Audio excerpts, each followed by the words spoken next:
Hello everyone, आज के इस सेशन में हम डिस्कस करने जा रहे हैं क्लास 10th बायोलॉजी के चैप्टर लाइफ प्रोसेसेस का एक और नया topic and that is photosynthesis. Previous sessions में इस चैप्टर को पढ़ने की शुरुआत हमने कर ली थी।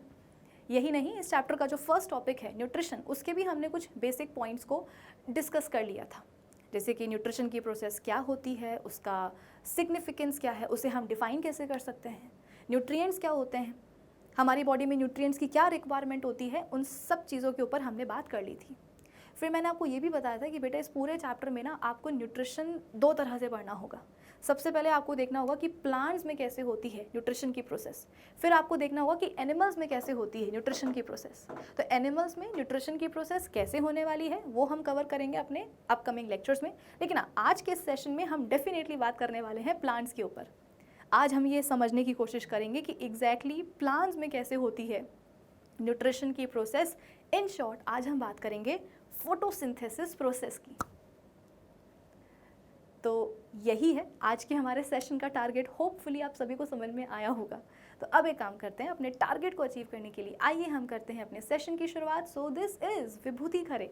Welcome to Definite success Pathshala, एक ऐसा प्लेटफॉर्म जहां पर आपको प्रोवाइड करवाई जाती है एकदम क्वालिटी एजुकेशन, एक ऐसा प्लेटफॉर्म जहां पर एक चीज़ डेफिनेट है और वो है आप सभी की सक्सेस। तो इसी अच्छी बात से हम शुरू कर लेते हैं आज का हमारा ये सेशन, जहाँ पर हम बात करेंगे प्लांट्स की और प्लांट्स में होने वाली न्यूट्रिशन प्रोसेस की।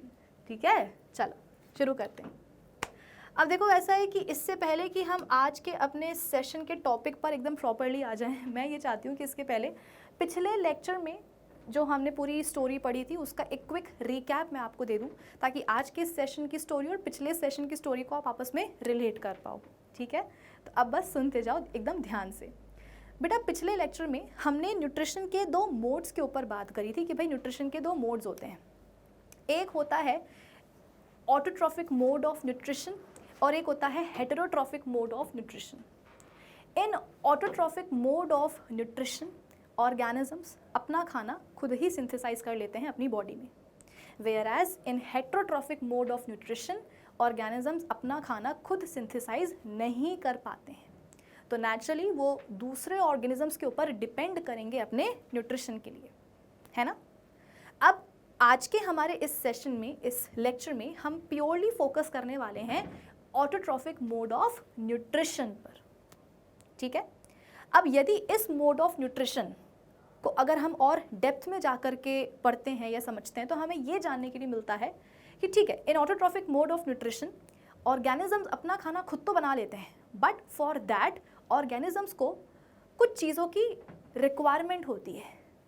कौन सी चीज़ें? सबसे पहला इनऑर्गेनिक रॉ मटेरियल्स, दूसरी चीज़ एनर्जी। याद आया? मैं काम करती हूँ, मैंने यहाँ पर लिख देती हूँ, लिखा हुआ नहीं है, मैं लिख देती हूँ तो आपको और क्लियर होता जाएगा। ठीक है, देखो, इन autotrophic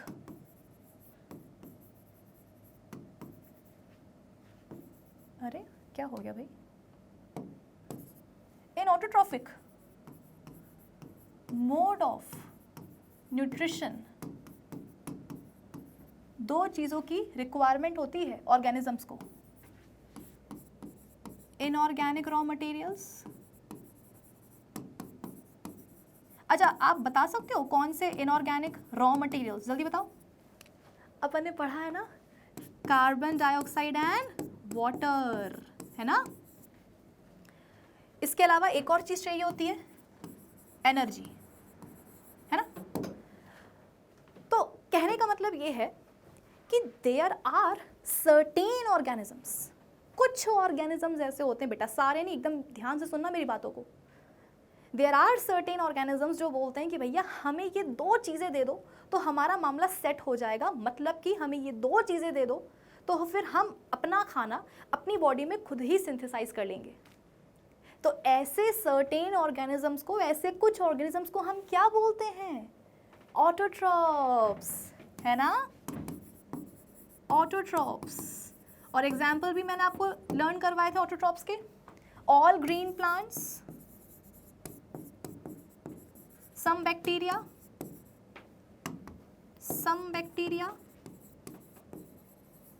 cyanobacteria, algae and phytoplanktons, है ना।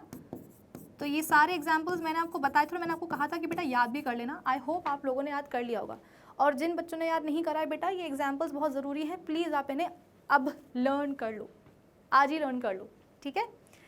तो एक ऐसा मोड ऑफ न्यूट्रिशन जिसमें कि ऑर्गेनिजम्स को यदि इनऑर्गेनिक रॉ मटेरियल्स दे दिए जाएं और एनर्जी दे दी जाए तो वो अपना खाना खुद बना लेंगे। ऐसे मोड ऑफ न्यूट्रिशन को हम बोल देते हैं ऑटोट्रॉफिक मोड ऑफ न्यूट्रिशन, और ऐसे ऑर्गेनिजम्स को हम क्या बोल देते हैं, ऑटोट्रॉफ्स। एग्जाम्पल आपके सामने है, ठीक है।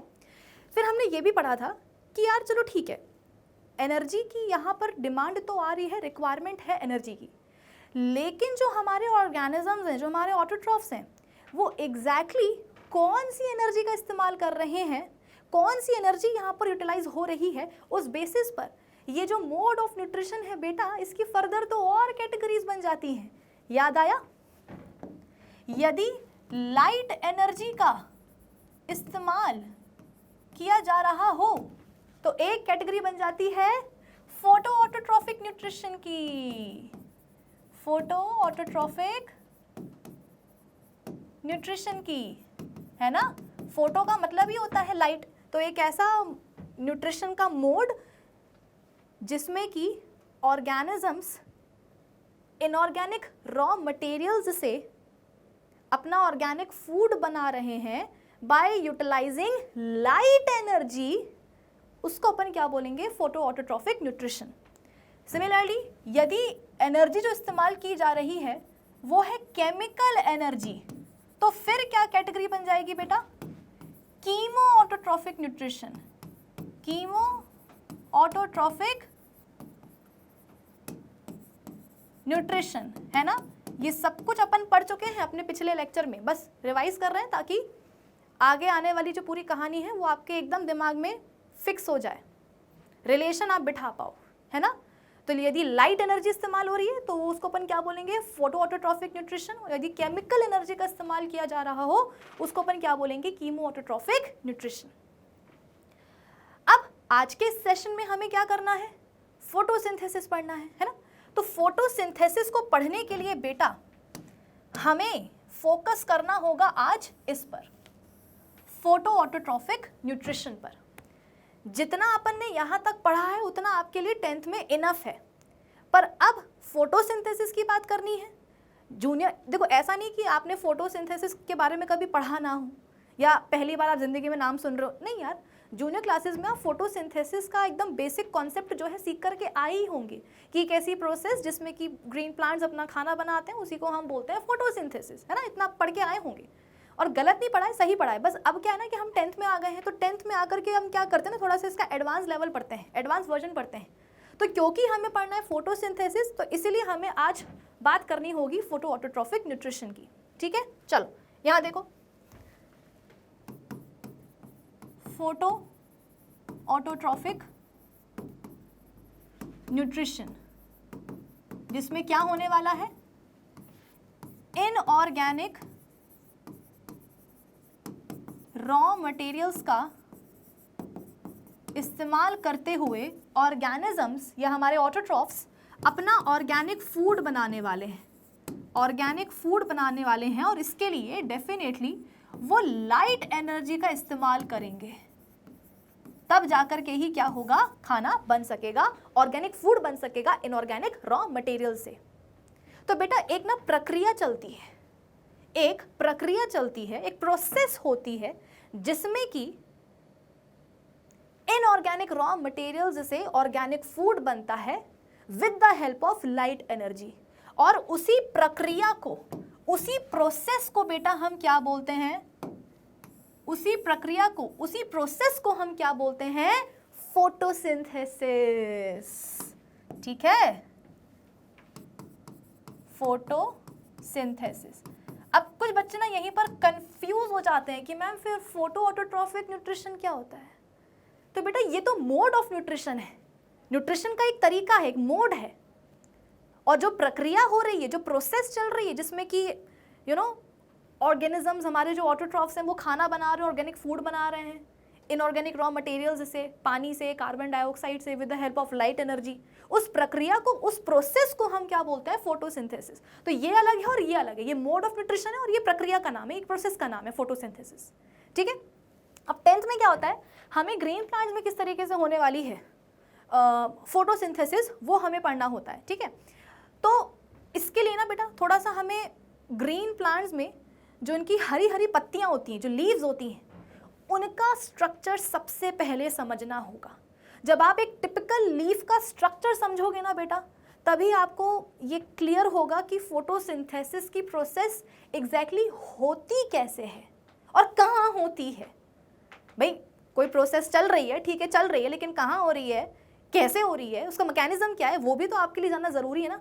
तो ये तभी जान पाओगे जब आप एक टिपिकल लीफ का स्ट्रक्चर समझोगे। ठीक है। तो चलो, तो सबसे पहले हम क्या करते हैं बेटा, एक टिपिकल लीफ का ना स्ट्रक्चर समझ लेते हैं। ये सब कुछ अपन पढ़ेंगे, है ना, रीड करेंगे, ऐसा नहीं कि अपन पढ़ने नहीं वाले हैं, सब कुछ पढ़ेंगे, लेकिन पहले जो मैं बोल रही हूँ बस वो सुनते जाओ। ठीक है। देखो ये आगे बेटा क्या, हमारे पास एक बहुत ही सुंदर सी प्यारी सी पत्ती दिख रही है, ये वाली, ये। ठीक है। अब इसके थोड़े से पार्ट्स को अपन समझने की कोशिश करते हैं। पहले देखो, पहले अपन ना एक लीफ को ऊपर ऊपर से देखते हैं और फिर उसके बाद में अपन उसके अंदर घुस जाएंगे। भाई अंदर घुस के मतलब कि अपन सेल्स की बात करेंगे, पहले ऊपर ऊपर के पार्ट्स, फिर इसके बाद में अंदर घुस जाएंगे पत्ती के। ठीक है। ये देखो लीफ की बेटा ये जो डंडी दिख रही है आपको, भाई जैसे कि मैंने आपको बोला कि देखो ये लीफ पकड़ो, तो तुम लीफ को कहाँ से पकड़ोगे, तुम पत्ती को कहाँ से पकड़ोगे, यहाँ से पकड़ोगे क्या, यहाँ से पकड़ोगे क्या, यहाँ से पकड़ोगे क्या, नहीं, लीफ को आप उसकी डंडी से यहाँ से पकड़ोगे, है ना। तो ये जो लीफ की जो बेटा ये जो डंडी दिख रही है आपको, जहाँ से आप पत्ती को पकड़ते हो, इसी को अपन पता है क्या बोलते हैं, पिटियोल। इतना पिटी मतलब ये समझ लो कि इसका नाम था ओल, इसका नाम था ओल, ये पिटी, तो ये क्या बन गई, पिटियोल। ठीक है। तो लीफ की जो डंडी होती है बेटा, जो उसका स्टॉक होती है जिससे अपन उसको पकड़ते हैं, उसी को अपन क्या बोलते हैं, पिटियोल। एक्चुअली इसका नाम था ओल, पर ये पिटी, तो वो क्या बन गई, पिटियोल बन गई। ठीक है। चल, फिर उसके बाद में आपको ये जो पूरा एक एंटायर जो आपको ये सरफेस एरिया दिख रहा है, ये पूरा, ये, इसको अपन बोल देते हैं लीफ ब्लेड, या आप इसको लेमिना भी बोलते हो। दिख रहा है आपको पूरे जो एंटायर जो आपको लीफ का जो सरफेस एरिया दिख रहा है, उसी को अपन क्या बोलते हैं, लीफ ब्लेड, या इसका एक और नाम होता है लैमिना, लैमिना। ठीक है। चल, फिर उसके बाद में अगर आप एक लीफ को ध्यान से देखोगे बेटा, तो उसके बीचों बीच आपको एक मोटी सी पाइपलाइन जैसी चलती हुई कुछ नजर आती है। ये है ना, बचपन में जब अपन लीफ ड्रॉ करना भी सीखते हैं तो अपन कैसे सीखते हैं, सबसे पहले लीफ की स्टॉक बनाते हैं जिसको अपन क्या बोलेंगे, पिटियोल, फिर ये अपन लीफ का लैमिना ड्रॉ कर देते हैं, लीफ ब्लेड, बीच में क्या करेंगे, एक ऐसी मोटी सी पाइपलाइन ड्रॉ कर देते थे, याद आया। तो ये देखो, ये जो मोटी सी जो पाइपलाइन है, ये जो अपन ड्रॉ करते थे बचपन में, और यहाँ पर भी आपको दिखती है, इसे हम बोलते हैं मिडरिप। ठीक है। इसको अपन बोलते हैं मिडरिप, ये दिस इज मिडरिप। ठीक है। इसका क्या फंक्शन है वो भी मैं आपको बताती हूँ, रुक जाओ, पहले ये समझो कि इसको अपन क्या बोलते हैं, मिडरिप बोलते हैं। ठीक है। मिडरिप के साइड से कुछ ऐसी आपको पतली पतली सी ब्रांचेस निकलती हुई दिखती हैं, ये है ना, ये पूरा बढ़िया सा पैटर्न और डिज़ाइन टाइप बन जाता है ये। तो बीच में जो ये मोटी सी जो पाइपलाइन है, इसको आपने क्या बोल दिया, मिडरिप बोल दिया, और इस पाइपलाइन से जो ऐसे साइड से कुछ पतली पतली ब्रांचेस निकल रही हैं, इन्हें हम क्या बोलते हैं, वेन्स बोलते हैं। क्या बोलते हैं, वेन्स। ये देखो बनी हुई है यहाँ पे, अब पता नहीं ये कलर आपको दिखे ना दिखे, ये है ना, ये इन सबको हम क्या बोलते हैं बेटा, वेन्स बोलते हैं, वेन्स। ये ठीक है। अब एक सवाल आ रहा होगा दिमाग में कि मैम ये जो मिडरिप है, ये जो वेन्स है, चलो ठीक है नाम याद कर रहे हो, मतलब आप बता रहे हो तो कर लेंगे, पर इनका सिग्निफिकेंस क्या, मतलब ये काम क्या करते हैं, मिडरिप और ये वेन्स, क्या सिर्फ ये लीफ का एक स्ट्रक्चर बनाने में हेल्प करते हैं, या ये कुछ बस ऐसी डिज़ाइन बना रहे हैं, या इनका कुछ काम भी है। तो बेटा इनका बहुत ज़रूरी काम होता है। क्या, अब मेरी बात सुनो, ये जो मैं बार बार बोल रही थी ना इसको, ये मिडरिप को, मोटी सी पाइपलाइन, मोटी सी पाइपलाइन, मैं ऐवे ही नहीं बोल रही थी पाइपलाइन, वाकई में बेटा ये जो मिडरिप है ना प्लस ये वेन्स, ये ना पाइपलाइन का ही काम करते हैं।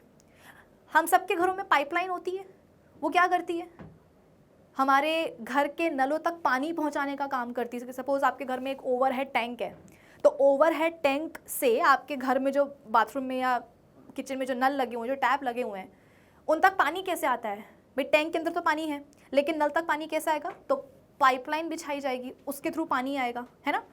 तो एग्जैक्टली ये जो मिडरिप है और ये जो वेन्स निकली हुई है बेटा, ये ना पाइपलाइन का ही काम करती हैं। कैसे? तो आपको ये तो पता ही है कि प्लांट्स की जो रूट्स होती हैं वो क्या करती हैं, मिट्टी से पानी एंड मिनरल्स का अब्जॉर्प्शन कर लेती है। मतलब रूट्स ने अपना काम कर लिया, पानी और मिनरल आयंस का अब्जॉर्प्शन कर लिया, मतलब कि प्लांट बॉडी के पास अब पानी और मिनरल आयंस आ चुके हैं, लेकिन कहाँ? रूट्स के लेवल तक है। अब सवाल यह है कि रूट्स के लेवल पर ये जो पानी और जो मिनरल आयंस आए हैं वो पत्ती को कैसे मिलेंगे, लीव्स को कैसे मिलेंगे?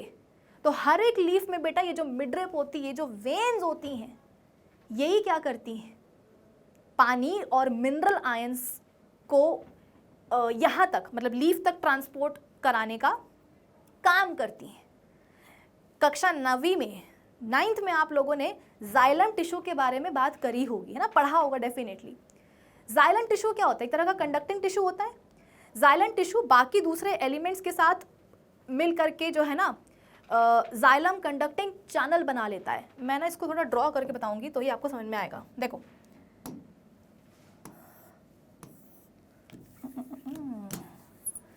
ध्यान से देखना, ठीक है। ये अपना एक प्लांट हो गया, इसकी ये रूट्स हो गई, ठीक है। ज़्यादा मैं ब्रांचेस नहीं बना रही हूँ, कुछ ही ब्रांचेस बना रही हूँ, ठीक है। और ये लीफ हो गई, ठीक है। ये देखो, थोड़ा सा बड़ा करके बना रही हूँ ताकि आपको दिखे। ये मिडरिप हो गई, ये वेन्स हो गई, ठीक है। अब यहाँ पर देखो क्या है, रूट में क्या है? पानी है, पानी है, मिनरल आयंस है। इनको पहुंचना है यहाँ तक लीफ के। भाई लीफ में भी तो क्या होंगे बेटा, अंदर सेल्स होंगे ना, अपन पढ़ेंगे उनके बारे में भी, है ना।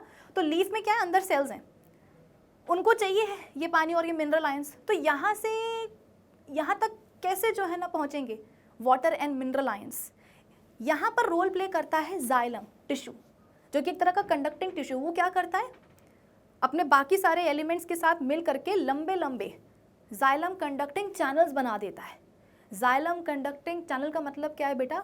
मोटे मोटे पाइप। देखो यहाँ पे ये बन गया रूट का जाइलम कंडक्टिंग चैनल, ये बन गया स्टेम का जाइलम कंडक्टिंग चैनल। स्टेम और रूट का जो जाइलम कंडक्टिंग चैनल है बेटा, वो आपस में जुड़ा रहेगा। जैसे ही ब्रांचेस आई तो ये जो जाइलम कंडक्टिंग चैनल है बेटा, ये भी क्या होगा, इसकी भी ब्रांचेस निकल आएंगी। एक ब्रांच कहाँ गई? ये वाली ब्रांच में गई। ये देखो इसकी, ये देखो जाइलम कंडक्टिंग चैनल की बेटा, देखो ऐसे ब्रांचेस निकल जाएंगी, ठीक है। मतलब एक मोटी पाइपलाइन चल रही थी, वो पतली पतली पाइपलाइंस में क्या हो गई, डिवाइड हो गई, ठीक है। अब ये देखो, ये आ रहा है जाइलम कंडक्टिंग चैनल की एक ब्रांच, कहाँ है? देखो मिडरिप में है ना। ये क्या है बेटा, मिडरिप ही तो है, और ये क्या है, वेन्स है। तो स्टेम में क्या था, एक मोटा सा जाइलम कंडक्टिंग चैनल था। जैसी ब्रांचेस आई, कंडक्टिंग चैनल की भी क्या हुआ, ब्रांचेस बन गई। वो ब्रांचेस क्या हुआ, हर एक मिडरिप में जाकर के और लीफ में जाकर के घुस गई, ठीक है। और फिर ये दिख रही है आपको पाइपलाइन मिडरिप में चलती हुई, जाइलम पाइपलाइन मतलब क्या, लिख देती हूँ मैं। पाइपलाइन का मतलब है जाइलम कंडक्टिंग चैनल की ब्रांच, ठीक है। फर्दर क्या होगा, ये जो ब्रांच है ना, ये फर्दर और पतली पतली ब्रांचेस में डिवाइड हो जाएगी, और हर एक ब्रांच क्या होगा, वेन में घुसेगी। ये क्या है, वेन्स थी ना, ये देखो। तो जाइलम कंडक्टिंग चैनल ही बेटा बेसिकली क्या हो रहा है, ब्रांचेस में डिवाइड हो रहा है। और हर एक ब्रांच कहाँ जा रही है, पेड़ की ब्रांच में जा रही है। हर एक जाइलम कंडक्टिंग चैनल की जो ब्रांच है वो मिडरिप में घुस रही है पत्ती की, और घुसने के बाद क्या हो रहा है, उसकी भी और पतली पतली ब्रांचेस निकल रही हैं। जो ब्रांचेस कहाँ जा रही हैं, वेन्स में एंटर कर रही हैं। तो अब क्या होगा, यहाँ पर जो पानी है, यहाँ पर जो पानी है रूट्स में, वो कहाँ जाएगा, जाइलम कंडक्टिंग चैनल में जाएगा, फिर इन ब्रांचेस में चला जाएगा, फिर ये जो जाइलम कंडक्टिंग चैनल की जो ब्रांच है ना, ये यहाँ पर आ जाएगा मिडरिप में, फिर मिडरिप से कहाँ जाएगा, ये देखो वेन्स में, और देखो कुछ इस तरीके से पूरी लीफ में क्या हो गया, पानी और मिनरल आयंस का ट्रांसपोर्टेशन हो गया।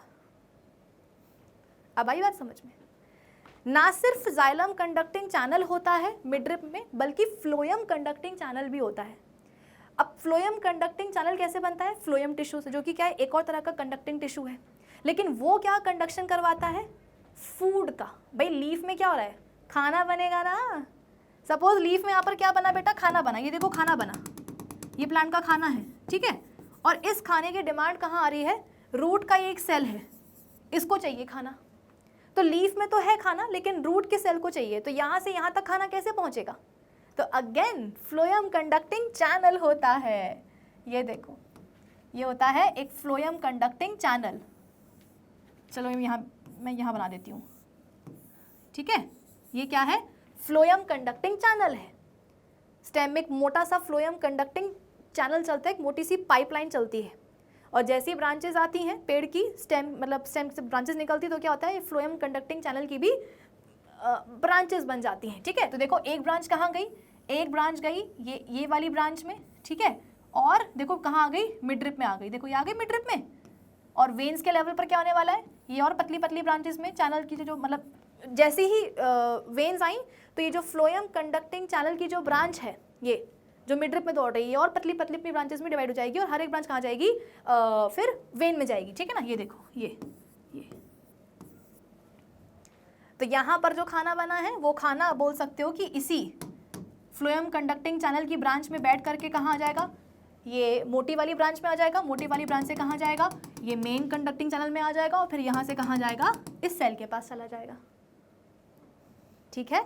ये आपकी एनसीईआरटी में लिखा नहीं है, लेकिन डायग्राम दिया हुआ है। दिखाऊं मैं आपको डायग्राम एनसीईआरटी का, आप बोलोगे कि मैम आप तो ये पढ़ा रही हो, ये सब तो कुछ नहीं दिया एनसीईआरटी में। बेटा एनसीईआरटी ना मतलब क्या बोलेंगे, इशारों इशारों में बहुत कुछ बोल जाती है, लिखती कुछ नहीं है, लेकिन डायग्राम ऐसे दे देगी एनसीईआरटी कि तुम मजबूर हो जाओगे उसको पढ़ने के लिए। ये देखो आपकी एनसीईआरटी का ही डायग्राम है, ये दिख रहा है लीफ का स्ट्रक्चर, ये लीफ का ही स्ट्रक्चर आपको समझाया जा रहा है बाहर से। मैंने क्या बोला था, पहले अपन लीफ का स्ट्रक्चर पढ़ेंगे बाहर से, फिर उसके बाद में उसके अंदर घुसेंगे। तो देखो ये आपको दिया गया है लीफ का स्ट्रक्चर बाहर से, ये देखो ये दिख रही है मिडरिप, ये दिख रहा है लीफ प्लेट, ये दिख रही है वेन। बस पिटियोल नहीं दिया, तो वो मैंने आपको एक एक्स्ट्रा पार्ट पढ़ा दिया कि हाँ जो लीफ की जो स्टॉक है उसको अपन क्या बोलते हैं, पिटियोल। जो एंटायर सरफेस आपको दिखता है उसको अपन क्या बोलते हैं, लीफ ब्लेड या फिर लेमिना, आपकी एनसीईआरटी में लिखा है। जो मोटी सी पाइपलाइन निकलती है बीच में से, उसको अपन क्या बोलते हैं, मिडरिप। मिडरिप से जो ब्रांचेस निकलती हैं, जो नेटवर्क बनाती है लेमिना पर, उसको अपन क्या बोलते हैं, वेन्स बोलते हैं। और ये देखो एनसीईआरटी ने यहाँ पे लिखा हुआ है कि इस मिडरिप में क्या है, फ्लोएम एंड जाइलम के वैस्कुलर बंडल्स, मतलब वही कि इस मिडरिप में क्या दौड़ते हैं, जाइलम एंड फ्लोएम के कंडक्टिंग चैनल दौड़ते हैं, वैस्कुलर बंडल दौड़ते हैं, मतलब इन दोनों को मिला के पता क्या बोलते हैं, वैस्कुलर बंडल बोलते हैं। तो आपकी एनसीईआरटी में दिया हुआ है, इसलिए मैं पूरा पढ़ा रही हूँ। तो बात समझ गए ना, समझे कि नहीं समझे, कि प्लांट है उसके स्टेम में दो मेजर कंडक्टिंग चैनल्स दौड़ते हैं, एक होता है जाइलम कंडक्टिंग चैनल और एक होता है फ्लोएम कंडक्टिंग चैनल। जैसे ही स्टेम से आप बोल सकते हो कि ब्रांचेस निकलती हैं, तो ये जो जाइलम एंड जो फ्लोएम कंडक्टिंग चैनल्स है बेटा, इनकी भी क्या होती है, फर्दर ब्रांच निकल जाती है, मतलब इनकी भी मतलब ये ब्रांच हो जाते हैं, और हर एक ब्रांच कहाँ जाएगी, फिर स्टेम की जो ब्रांच है उसमें जाएगी, फिर वहाँ से कहाँ जाएगी, पत्ती की मिडरिप में जाएगी। मिडरिप में से क्या होगा, वो जो जाइलम या जो फ्लोएम कंडक्टिंग चैनल है ना, जो उसकी ब्रांच गई है मिडरिप में, उस ब्रांच की भी और पतली पतली ब्रांचेस निकल जाती हैं, और वो हर पतली ब्रांच कहाँ जाती है, एक वेन में जाती है, ताकि पत्ती में जो खाना बन रहा है वो पूरी प्लांट बॉडी में ट्रांसपोर्ट हो उसका, और रूट्स में जो पानी अब्जॉर्ब किया जा रहा है रूट्स के द्वारा, वो पानी पूरी प्लांट बॉडी में ट्रांसपोर्ट हो, इसके लिए। ठीक है, तो देखो आपकी एनसीईआरटी में जो लिखा हुआ है, लिखा नहीं हुआ है, जो बना हुआ है वही मैंने आपको पूरा समझा दिया है। अब आपको समझ में आया कि मिडरिप और वेन्स का क्या सिग्निफिकेंस होता है, उनके पास क्या होते हैं, वैस्कुलर बंडल्स होते हैं फ्लोएम एंड जाइलम के। ठीक है, चलो, क्यों, ताकि रूट्स ने जो पानी अब्जॉर्ब करा है वो लीव्स तक पहुंच पाए, लीव्स के हर एक सेल तक पहुंच पाए, और लीव्स के सेल में जो खाना बन रहा है वो खाना प्लांट बॉडी के बाकी जो सेल्स हैं उन तक पहुंच पाए। ठीक है, चलो अब एक काम करते हैं, लीफ का जो ऊपर ऊपर का स्ट्रक्चर है वो तो हमने पढ़ ही लिया, अब हम लीफ के अंदर, ठीक है आ जाओ लीफ के, अच्छा लीफ के अंदर कैसे घुसना है, मेरी बात समझना बेटा। ये लीफ है, सपोज ये ब्रांच है, ब्रांच पर ये लीफ लगी हुई है, ठीक है ना। लीफ के भी आपको दो सरफेस देखने को मिलते हैं, ये अपर सरफेस, ये लोअर सरफेस, है ना। मान लो कि ये क्या है, लीफ है, और ये क्या है, ब्रांच है। तो ब्रांच पर देखो लीफ ऐसी लगी हुई है, इसके आपको दो सरफेस दिखेंगे, upper surface and lower surface, ठीक है। तो हमें लीफ के अंदर कहाँ से घुसना है, कैसे घुसना है, तो ये आपको जो लीफ की मार्जिन दिख रही है बेटा, ये पत्ती है ऐसी ऐसी है, ब्रांच पे लगी हुई है, अपर सरफेस लोअर सरफेस। तो ये जो आपको मार्जिन दिख रही है पत्ती की, है ना, इस मार्जिन से आपको अंदर घुस जाना है। तो जब आप लीफ की मार्जिन से अंदर घुसोगे बेटा, तो आपको अंदर का नज़ारा कुछ ऐसा देखने को मिलेगा। मेरी बात समझे ना, कि जैसे ये लीफ है, ये लीफ है, ये इसका अपर सरफेस, ये इसका लोअर सरफेस, ठीक है। इसकी जो मार्जिन है, मार्जिन से आपको क्या करना है, अंदर घुसना है। तो जब आप मार्जिन से अंदर घुसोगे तो आपको कुछ ऐसा नज़ारा देखने को मिलेगा, ऑफ कोर्स माइक्रोस्कोप से देखने को मिलेगा, ठीक है। अब नज़ारे में क्या होता है, आ जाओ देखते हैं। अगर मैं आपको बोलूं कि बेटा हमारी बॉडी की आउटर मोस्ट कवरिंग क्या होती है, तो आप बोलोगे कि मैम स्किन, हेड से लेकर के टो तक, स्कैल्प से लेकर के नाखूनों के नीचे तक, पूरी बॉडी किससे कवर्ड होती है, स्किन से कवर्ड होती है। बहुत बढ़िया। सिमिलरली जब हम बात करते हैं एक प्लांट की, एक यंग प्लांट की हम बात करें बेटा, तो उसकी एंटायर बॉडी कवर होती है एक आउटर मोस्ट कवरिंग से, जिसे हम बोलते हैं एपिडर्मिस। जैसे हमारी बॉडी के लिए स्किन है, वैसे ही यंग प्लांट बॉडी के लिए क्या है, उसकी एपिडर्मिस है। एपी मतलब ऊपर, डर्मिस मतलब स्किन।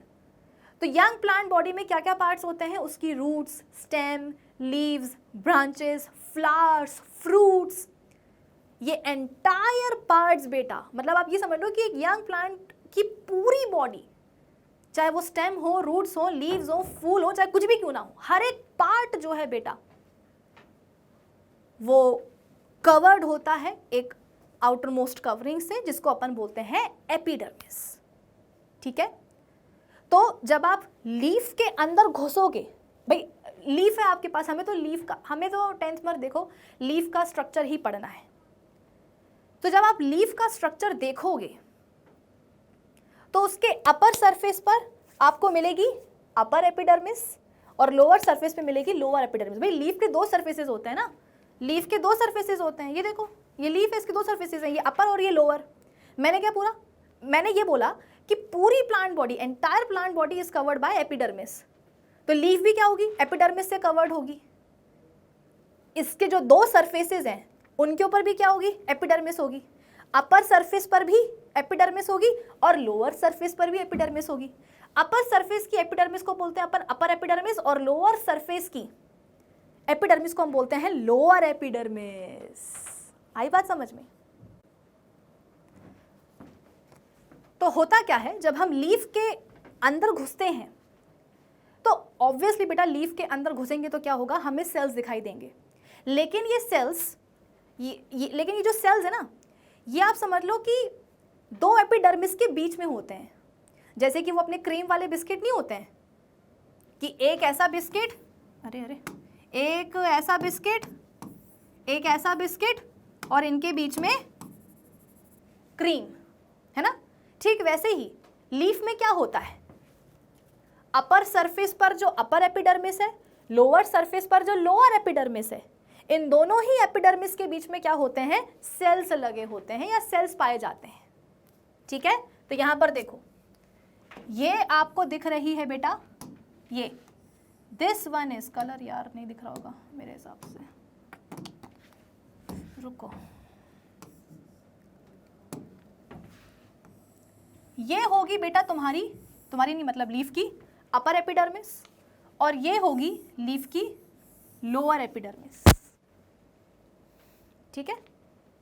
और ऑब्वियसली ये जो एपिडर्मिस की हम बात कर रहे हैं बेटा, ये सेल्स की बनी होती है ना, प्लांट सेल्स की बनी होती है। ये सेल्स कैसे होते हैं, कंपैरेटिवली फ्लैट सेल्स होते हैं, मतलब बाकी अगर प्लांट सेल्स से हम कंपेयर करेंगे तो एपिडर्मिस के जो सेल्स होंगे वो थोड़े से फ्लैट सेल्स होंगे, ठीक है, इरेगुलरली शेप्ड होते हैं, इनके बीच में इंटरसेलुलर स्पेसेस नहीं होते हैं। ऑब्वियसली बेटा एक प्रोटेक्टिव कवरिंग है एपिडर्मिस यंग प्लांट बॉडी की।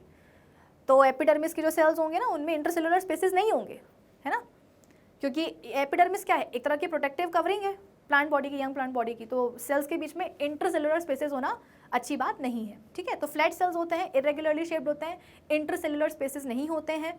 और ये जो एपिडर्मिस है ये आप बोल सकते हो कि यंग प्लांट बॉडी को मैकेनिकल इंजरी से बचाती है, पेस्ट और फंगस वगैरह के इन्फेक्शन से बचाती है, ठीक है। उसके अलावा एक्सट्रीम कोल्ड और हॉट टेम्परेचर से भी जो है ये एपिडर्मिस यंग प्लांट बॉडी को प्रोटेक्ट करती है। प्रोटेक्टिव कवरिंग है ना, ये सब काम तो करेगी प्रोटेक्शन का। चलो, तो जब हम लीफ के अंदर घुसेंगे तो डेफिनेटली हमको सेल्स नजर आएंगे, ठीक है। ये सेल्स कहाँ सिचुएटेड होते हैं, तो लीफ के अपर सरफेस पर जो अपर एपिडर्मिस होती है और लोअर सरफेस पर जो लोअर एपिडर्मिस होती है, अपर एपिडर्मिस और लोअर एपिडर्मिस के बीच में ये सेल्स पाए जाते हैं, ठीक है। ये देखो, upper epidermis and lower epidermis, इनके बीच में ही बेटा क्या होगा, आपको सेल्स नजर आएंगे। और यहाँ पर आ भी रहे होंगे, ये दिख रहे हैं सेल्स कि नहीं दिख रहे हैं, ये देखो, ये कुछ ऐसे लंबे लंबे सेल्स हैं जिनके बीच में इंटरसेलुलर स्पेसेस नहीं है, बस ऐसे इलोंगेटेड सेल्स हैं, ठीक है, काफ़ी हरे हरे से दिख रहे हैं। और ये कुछ ऐसे गोल गोल से राउंड से ओवल या स्फेरिकल शेप के आपको सेल्स नजर आ रहे होंगे।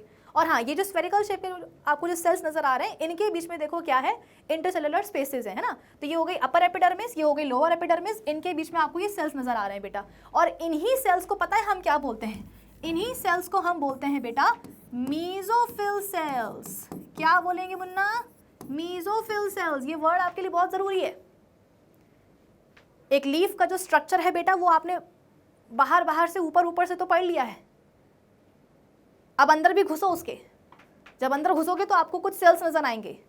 ये सेल्स कैसे होंगे, ये सेल्स अपर एपिडर्मिस और लोअर एपिडर्मिस के बीच में होंगे, जैसे कि क्रीम लगी होती है दो बिस्किट के बीच में, वैसे ही ये जो सेल्स है ना, ये अपर एपिडर्मिस और लोअर एपिडर्मिस के बीच में पाए जाएंगे। और ये जो अपर एपिडर्मिस और लोअर एपिडर्मिस के बीच में जो सेल्स पाए जाते हैं बेटा लीफ के, उन्हीं को अपन क्या बोलते हैं, मीजोफिल सेल्स, ठीक है। ये पूरे की पूरे जो सेल्स हैं बेटा, ये क्या है, मीजोफिल सेल्स है। एक्चुअली ये मीजोफिल सेल्स पेरेनकाइमेटस सेल्स होते हैं या पेरेनकाइमा सेल्स होते हैं। क्लास 9th में आप लोगों ने प्लांट टिश्यूज पढ़े होंगे, पेरेनकाइमा, कोलेनकाइमा, स्क्लेरेनकाइमा, है ना। तो ये जो मीजोफिल सेल्स है ना, जो अपर एपिडर्मिस, मेरी बात समझना बेटा, अपर एपिडर्मिस और लोअर एपिडर्मिस के बीच में लीफ में जो सेल्स पाए जाते हैं, उन्हीं सेल्स को हम क्या बोलते हैं, मीजोफिल सेल्स बोलते हैं। ये एक्चुअली क्या होता है, ये एक्चुअली पेरेनकाइमेटस सेल्स होते हैं।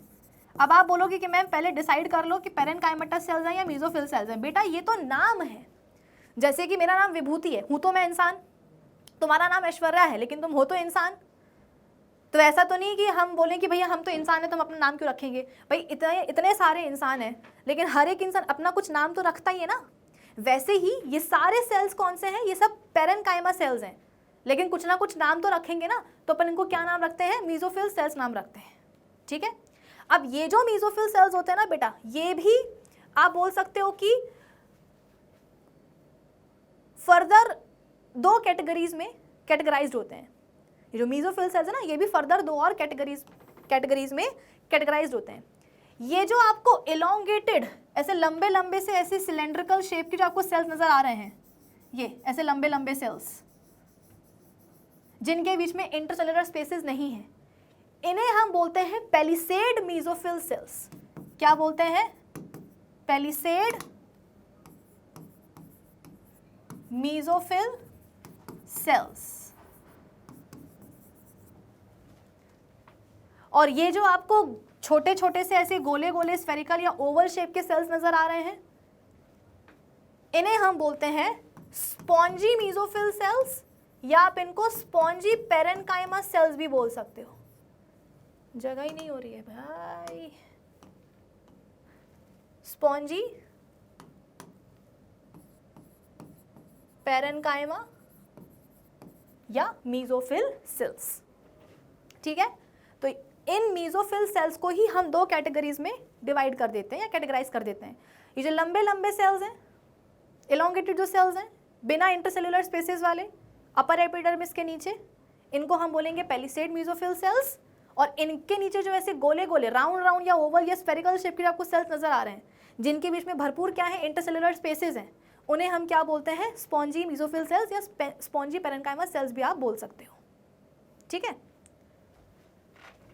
अब आप बोलोगे कि मैम इनके ऊपर इतना गहन डिस्कशन हम कर क्यों रहे हैं, मेसोफिल सेल्स, पेरेन्काइमा, ये वो, क्योंकि बेटा हमें फोटोसिंथेसिस पढ़ना है ना। ये पूरी जो मेहनत है वो क्यों हो रही है, फोटोसिंथेसिस को समझने के लिए ही तो हो रही है। तो तुम्हें सबसे पहले तो ये जानना जरूरी ना तुम्हारे लिए कि फोटोसिंथेसिस भैया होगी कहाँ। तो ये जो आपको लीफ के जो मेसोफिल सेल्स नजर आ रहे हैं ना, इन्हीं में होने वाली है फोटोसिंथेसिस प्रोसेस। अंदर घुसते जा रहे हैं हम अपन बेटा लीफ के, समझे। हम लीफ के जो है कतई अंदर घुसते जा रहे हैं। पहले हमने क्या करा, लीफ का ऊपर ऊपर से देखा, अब लीफ को हम अंदर से देख रहे हैं। तो लीफ के अंदर हमको क्या मिले, अपर एपिडर्मिस और लोअर एपिडर्मिस के बीच में मेसोफिल सेल्स। दो तरह के होते हैं, लंबे लंबे को अपन क्या बोलेंगे, palisade mesophyll cells, round round को अपन क्या बोलेंगे, स्पॉन्जी पेरेन्काइमा या स्पॉन्जी मेसोफिल सेल्स। और इन्हीं में होने वाली है क्या, फोटोसिंथेसिस की प्रोसेस। यही होगी, मैं लिख दूं क्या, यही होगी फोटोसिंथेसिस, यही होगी फोटोसिंथेसिस। आप बोलोगे कि मैम यहां क्यों हो रही है, यहां क्यों हो रही है, कहीं और नहीं हो सकती थी क्या, एपिडर्मल सेल्स पे नहीं हो सकती थी क्या, या कहीं और नहीं हो सकती थी क्या, नहीं हो सकती। क्यों, क्योंकि बेटा ये जो मेसोफिल सेल्स होते हैं ना, चाहे ये पेलिसेड हो या चाहे ये स्पॉन्जी मेसोफिल सेल्स हो, इन मेसोफिल सेल्स के साइटोप्लाज्म में पाए जाते हैं क्लोरोप्लास्ट। याद करो कक्षा 9वीं में प्लास्टिड्स पढ़ा होगा फर्स्ट चैप्टर में। सेल ऑर्गेनल होता है, सिर्फ प्लांट सेल में पाए जाते हैं प्लास्टिड्स। 3 तरह के होते हैं, ल्यूकोप्लास्ट, क्लोरोप्लास्ट एंड क्रोमोप्लास्ट, ठीक है। तो ये जो मेसोफिल सेल्स है ना बेटा, इनके साइटोप्लाज्म में भर भर के क्या होता है, क्लोरोप्लास्ट पाए जाते हैं। एक ऐसा प्लास्टिड जिसमें कि क्या होता है, क्लोरोफिल पिगमेंट प्रेजेंट हो, उसको अपन बोलेंगे क्लोरोप्लास्ट। तो मेसोफिल सेल्स के साइटोप्लाज्म में भर भर के अबंडेंट क्लोरोप्लास्ट होता है जिसमें कि पाया जाता है क्लोरोफिल पिगमेंट। और क्योंकि क्लोरोफिल पिगमेंट जरूरी है फोटोसिंथेसिस के लिए, इसीलिए भैया फोटोसिंथेसिस बोलती, देखो फोटोसिंथेसिस ऐसी आती है, वो बोलेगी कि ओह लीफ के जो मेसोफिल सेल्स हैं इनमें तो साइटोप्लाज्म में जो है भर भर के क्लोरोप्लास्ट है। क्लोरोप्लास्ट में क्या है, क्लोरोफिल है। ओ माय गॉड, इतना सारा क्लोरोफिल, चलो ठीक है मैं तो यही हो जाऊंगी। तो इसीलिए मेसोफिल सेल्स में क्या होता है, फोटोसिंथेसिस की प्रोसेस हो जाती है, ठीक है। अब कैसे होती है वो अपन अभी देखेंगे। उसके अलावा एक और चीज यहां पर मुझे आपको बतानी है, ये जो आपको बेटा अपर एपिडर्मिस के ऊपर एक और लेयर दिख रही होगी जो बिल्कुल ऐसे आलू की छिलके के समान ऐसे आपको छील के दिखाई जा रही है पिक्चर में, ये दिख रही है, ये वाली, ये अपर एपिडर्मिस के ऊपर एक और लेयर पाई जाती है जिसको अपन क्या बोलते हैं, क्यूटिकल बोलते हैं। ये एक्चुअली क्या होती है, वैक्सी लेयर होती है। ये वैक्सी लेयर होती है जो क्यूटिन नाम के सब्सटेंस की बनी होती है। वैक्सी लेयर जो क्यूटिन नाम के सब्सटेंस की बनी होती है, इसको अपन क्या बोलते हैं, क्यूटिकल बोलते हैं। बेटा ये नॉन सेल्यूलर है, मतलब ये सेल्स की नहीं बनी होती। जैसे कि अपन बात करेंगे ना एपिडर्मिस की, तो ये तो सेल्यूलर लेयर है, मतलब कि सेल्स की बनी हुई है। मैंने आपको बताया ना कि एपिडर्मिस के जो सेल्स होते हैं वो इरेगुलरली शेप्ड होते हैं, फ्लैट होते हैं, इंटरसेल्यूलर स्पेसेस नहीं होते हैं ना। तो एपिडर्मिस जो है वो बनी होती है सेल्स की। लेकिन अपर एपिडर्मिस के ऊपर ये जो क्यूटिकल लेयर है बेटा, जो एक वैक्सी लेयर है, क्यूटिन सब्सटेंस की बनी होती है, ये बिल्कुल भी सेल्यूलर नहीं होती है, इसमें सेल्स नहीं होते हैं। इसका काम क्या होता है, तो वाटर लॉस को प्रिवेंट करना, ठीक है। इसका काम क्या होता है, to prevent excessive water loss from the plant body. उसके अलावा एपिडर्मिस के साथ मिलकर के ये प्लांट बॉडी को मैकेनिकल इंजरी और क्या बोलते हैं, फंगस वगैरह के अटैक से भी क्या करती है, प्रोटेक्ट करती है, ठीक है। जो अपने डेजर्ट प्लांट्स होते हैं बेटा, उनमें ये जो क्यूटिकल है और प्लस ये जो एपिडर्मिस है वो और मोटे मोटे होते हैं। क्यों, डेजर्ट प्लांट्स है ना, वहाँ पर ऑलरेडी इतनी गर्मी पानी की वहाँ पर बहुत कमी है। तो डेजर्ट प्लांट्स बिल्कुल भी अपनी बॉडी से आप बोल सकते हो कि पानी का जो क्या बोलते हैं उसको, लॉस है, वाटर लॉस जो है वो बिल्कुल भी अफोर्ड नहीं कर सकते। तो डेजर्ट प्लांट्स की बॉडी कुछ ऐसी होती है कि उनकी बॉडी से बहुत ही कम से कम जो है ना पानी का लॉस हो, इसीलिए उनमें एपिडर्मिस और क्यूटिकल जो है और थिक हो जाती है, ठीक है। कभी आपने देखा होगा कि बारिश के मौसम में आप सुबह सो कर के उठे, रात में खूब बारिश हुई थी, सुबह सो कर के उठे तो पत्तियों पर ऐसे वाटर ड्रॉपलेट्स पड़े होते हैं, और आप जैसी पत्ती को ऐसे टच करते हो या उसको हिलाते हो तो पत्ती पर जितने भी वाटर ड्रॉपलेट्स होते हैं वो नीचे झड़ जाते हैं और पत्ती सूखी की सूखी। मतलब दिन भर बारिश, रात भर बारिश हुई और सुबह सो कर के उठे, पत्ती पर पानी पड़ा था, आपने पानी को हटाया, पत्ती सूख गई, बिल्कुल सूखी की सूखी। क्यों? इसी वैक्सी लेयर क्यूटिकल के कारण। ठीक है, चलो अब हम बात करते हैं बेटा किसकी, आ जाओ लोअर एपिडर्मिस की। आप बोलोगे कि मैम लोअर एपिडर्मिस की क्यों? क्योंकि बेटा लीफ की जो लोअर एपिडर्मिस होती है ना, वहाँ पर कुछ छेद पाए जाते हैं। क्या पाए जाते हैं? कुछ छेद पाए जाते हैं। ये दिख रहा है, ये छेद, ये इन्हीं छेदों को हम बोलते हैं स्टोमेटा। सिंगल छेद को बोलेंगे स्टोमा, प्लूरल मतलब बहुत सारे छेदों को अपन क्या बोलेंगे? स्टोमेटा। तो लोअर एपिडर्मिस पर क्या पाए जाते हैं? छेद पाए जाते हैं। लीफ की लोअर एपिडर्मिस पर पाए जाएंगे छेद, जिनको हम बोलेंगे स्टोमेटा। अब आप बोलोगे कि हे माता जी मैम स्टोमेटा ये छेद क्या कर रहे हैं लीफ की लोअर एपिडर्मिस पर? अरे बेटा जरूरी है, जरूरी है ये छेद, ये स्टोमेटा जरूरी है। ऐसा ही नहीं कि छेद बना दिए, जरूरी है। क्यों? हमारे पास भी तो ये दो छेद होते हैं ना, ये नोस्ट्रिल्स, ये क्यों होते हैं? बंद कर दो इनको। अरे गैसियस एक्सचेंज कैसे होगा भैया हमारे और एयर के बीच में? इन दो नोस्ट्रिल्स के कारण ही तो हम सराउंडिंग एयर से ऑक्सीजन को बॉडी के अंदर ले पाते हैं और बॉडी में जो कार्बन डाइऑक्साइड है उसको एयर को दे पाते हैं, एक्सहेल आउट कर पाते हैं।